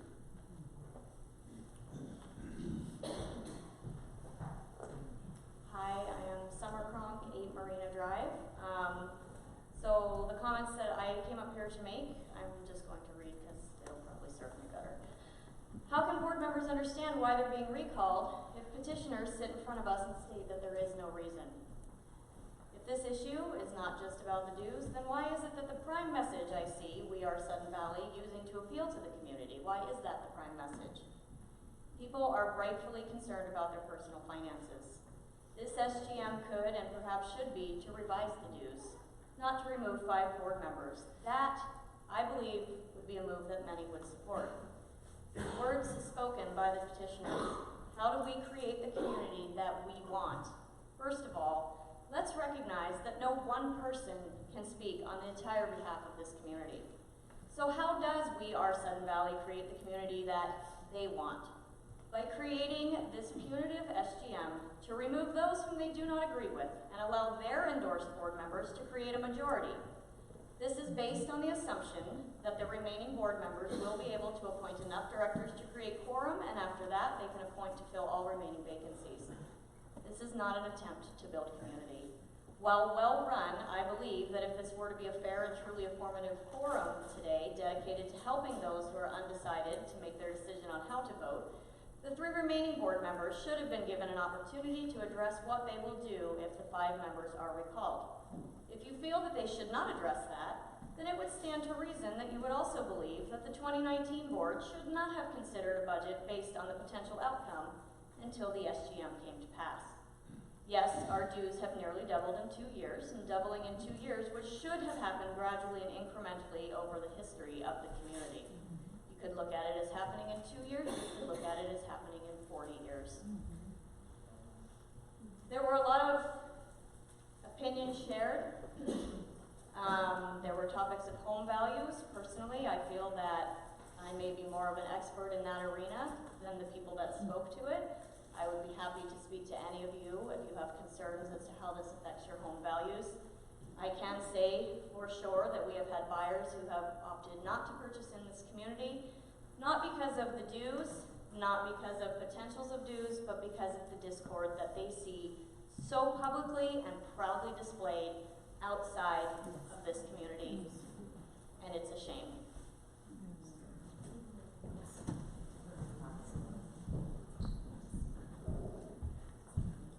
I'm David Narcico, 15 Bramble Way. A couple of things. For me, we'll call we started this whole process. It had a sense of introducing a runaway train into our community. This felt like a deja vu all over. It was back in August of 2011, we had a similar situation whenever the board approved combining our dues and budget with the 50% rejection to stop any budget that was proposed.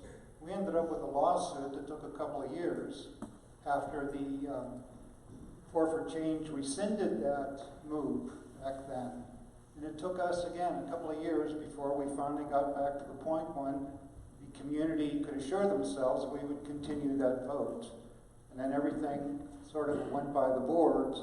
Whenever March of this last year, we were told that WCOA came into being, and as of July, we were going to go back to what we thought we had gotten over back in August of 2011, back to square one again. So my concern was stopping a runaway train. I've written a number of articles, and probably over the months or years since then, I've pushed for some sort of fairness mechanism.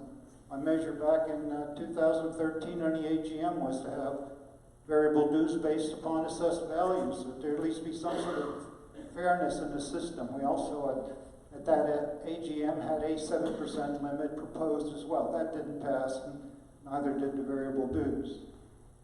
But anyway, I tend to be a pragmatist about all these things. And so in July of this last year, I proposed 7% limit, and that the board overall voted it down. And then there was some concern about what do we do after that. There was a suggestion to have a petition. So I helped put together our first petition, and that was a 5% limit, period. It included special assessment and dues. And the group voted that down and wanted to have both the 7% and the 15%. My understanding, listening to the finance folks, in effect, we've met that. That in fact, we're $3 less than if that bylaw was explicitly, exactly adhered to. So as a pragmatist, I'm saying, listen, the point of this whole thing was to achieve that limitation, and the board, if I'm understanding it correctly, basically supports that. And I'm saying, if, in effect, we have achieved the results that we wanted, what's the point? Is it corrective, or is it punitive action we're looking at? Thank you very much. I thank the gentleman that's coming up for reminding me the thing has gone off. Hi, Chuck Luttrell, Division 32, Lot 49. I'm embarrassed to be here today. I'm embarrassed that we have to have a moderator at our meeting who's not our resident here. I'm embarrassed. If you are a resident here? No. No, I'm not a resident. Okay, well, it's correct from behind that said you were a resident. So, the parliamentarian cannot be a resident of the community. So I'm embarrassed that you have to be here to help us. I'm really embarrassed that we now have to have a sheriff at our meetings. I've lived here 20 years. I'm embarrassed that people will talk that community is what we're here for, and then yet we have to have these other people out here to work with us so we can get along. We still can't get along. I urge everyone to stop and think about what you're doing. Think about this time we spent here today, the money that's being spent to do this. It's really quite horrible for a community to act like this. So please stop and reflect on the whole situation. What is your purpose for gain here? And I'm talking to everyone.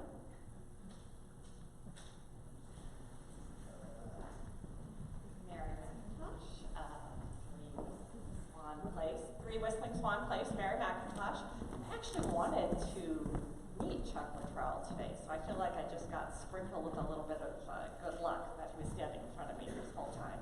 I didn't know, because Chuck Luttrell doesn't know me, even though he wrote quite the article about those of us that have been working on the recall. The reason that we got here needs to be remembered by everyone in this room. We did not want to do this. None of us wanted to spend countless hours on this BS, ever, ever. This was because we were put in this position by a board that would not listen ever to the community's wants, the community's concerns, the repeated lines of members at every board meeting begging for some mercy, some limit to the dues, some information about where the dues would end, at what point would we stop, what exactly the goals were. We did everything we could before we got to this point. The 5 that are up for recall are up for recall because they have ignored the community. Now that we have some feelings being hurt is not the time to start over and say, oh, these people have been volunteering for decades, like I just heard somebody else say. That's the problem, people. Decades. We just want new blood so that we can have directors that care about the community, are concerned about the community, have some concern about budgets and financial situations of some of the less flush members of this community. It's such a basic situation, and none of us are doing this to be mean or nasty. Please remember that. We're doing it to support our neighbors and our friends. Thank you very much.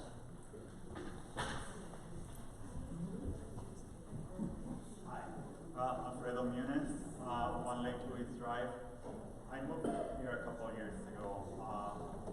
Oh, how beautiful this place is. And I moved in as a renter and ended up buying a place because of it. I think it's a great place. It's stunning. I don't play golf, but I like how it looks. And I like how everything looks here. However, through the course of these meetings, and I've been attending all these meetings for the last year, the one thing that has stood out to me is how the board really spoke to the rest of us, really with so much condescendence that is just appalling. We are a community. We all live together, well off or not. There are people here who are seniors who live on a limited income, and they have not been taken in consideration. Last year, we decided to try to work together. We put in a petition together, and I wasn't part of putting it together, but I for sure voted for it. And we were very generous with agreeing on a 7% increase and a 15% for assessments. The board decided to ignore that. And so they didn't want to work together with us. In social media, and everybody's in social media these days, many of the people who are saying now, let's work together, back then were saying, move out if you cannot afford it. That's why we're here today. We are here at this point because we don't trust what the board has done for us. We don't trust that they're working for the whole community. We believe that they're working for a few. And so, therefore, we need a board that the whole community as a whole, the majority, can trust. And so, that's why I decided to vote to recall this. Thank you.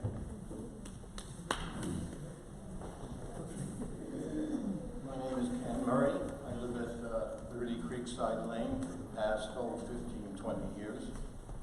And I feel prompted to speak to our community today. As I look around today, I see that we have approximately 10% of our community sitting here today. 10%. And if you come to the bi-monthly meetings, you will find out when the board is working here you have 1% of the community here. You have 10, 15 people out of our entire community coming to hear what the board has to say about our community. I would like to commend and speak to the board, particularly the 5 members that are being recalled. I have sat in the limited audience and I've heard you debate the issues that are necessary for this community.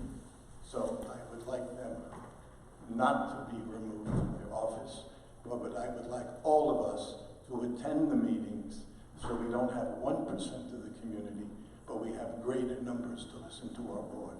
Thank you.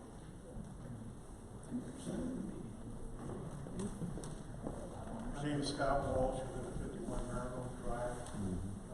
Lived here just under a little bit of 2 years. I don't think that I know everything or even, I think you need to be here a while and learn everything before you get up and spout off. But when we first moved here, I came to board meetings right away, and there was like 2 people. And I watched the board. Before I moved here, I was actually watching board meetings. And I got the feeling that they were examining everything. I still do. I think that what needs to be done is to allow these 5 to work with the other 3. In other words, you work together in the sandbox, which is what you were supposed to learn in kindergarten, and allow the process to work out. I lived in another HOA, and I swore to God I'd never live in another HOA because garage doors were the same, paint had to be the same, and you had the same rows in front of your house and all that crap. This HOA was different, so I thought. Everybody comes out and says that, you're supposed to not double your dues or this or that. Well, how do you fix things around here? And this place up here requires a lot of fixing due to weather. I understand. I'm not rich. I live on a firefighter's retirement. But I do know that if things aren't fixed and I have to pay for them, it's going to be a lot more out of my pocket than it is if it's a group of us. Average HOA dues in the nation are $200. I took that into account when I first started researching where I was going to live. I also looked for a road that I could get out on because I'm an old man. So my thing in all of this is I am against the recall. I want these 8 or 9 people to have to work together. This is a start. To throw the baby out with the bathwater doesn't benefit anybody, in my opinion. We have serious public safety issues, which is my passion in this community.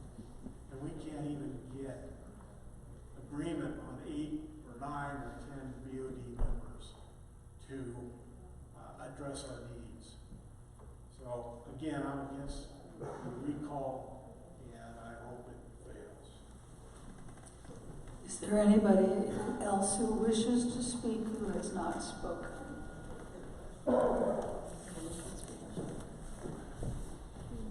We've got about 2 or 3 minutes left. Okay, I'm back again. I'm Barbara Walsh, 51 Marigold Drive. I really take issue with the petitioner's words of community, everybody, and majority. The petitioners who are requesting that these 5 directors be recalled are not the majority. They do not represent the community. I live here. I am part of the community. And I do not agree with their decisions to process this recall. So it is not the whole community that is in support of this. It's not the whole community that's not in support of this. I have one neighbor that lives in Canada who's never here, another one that lives down in Bellevue who's never here, another one who lives someplace else and just comes up on the weekends.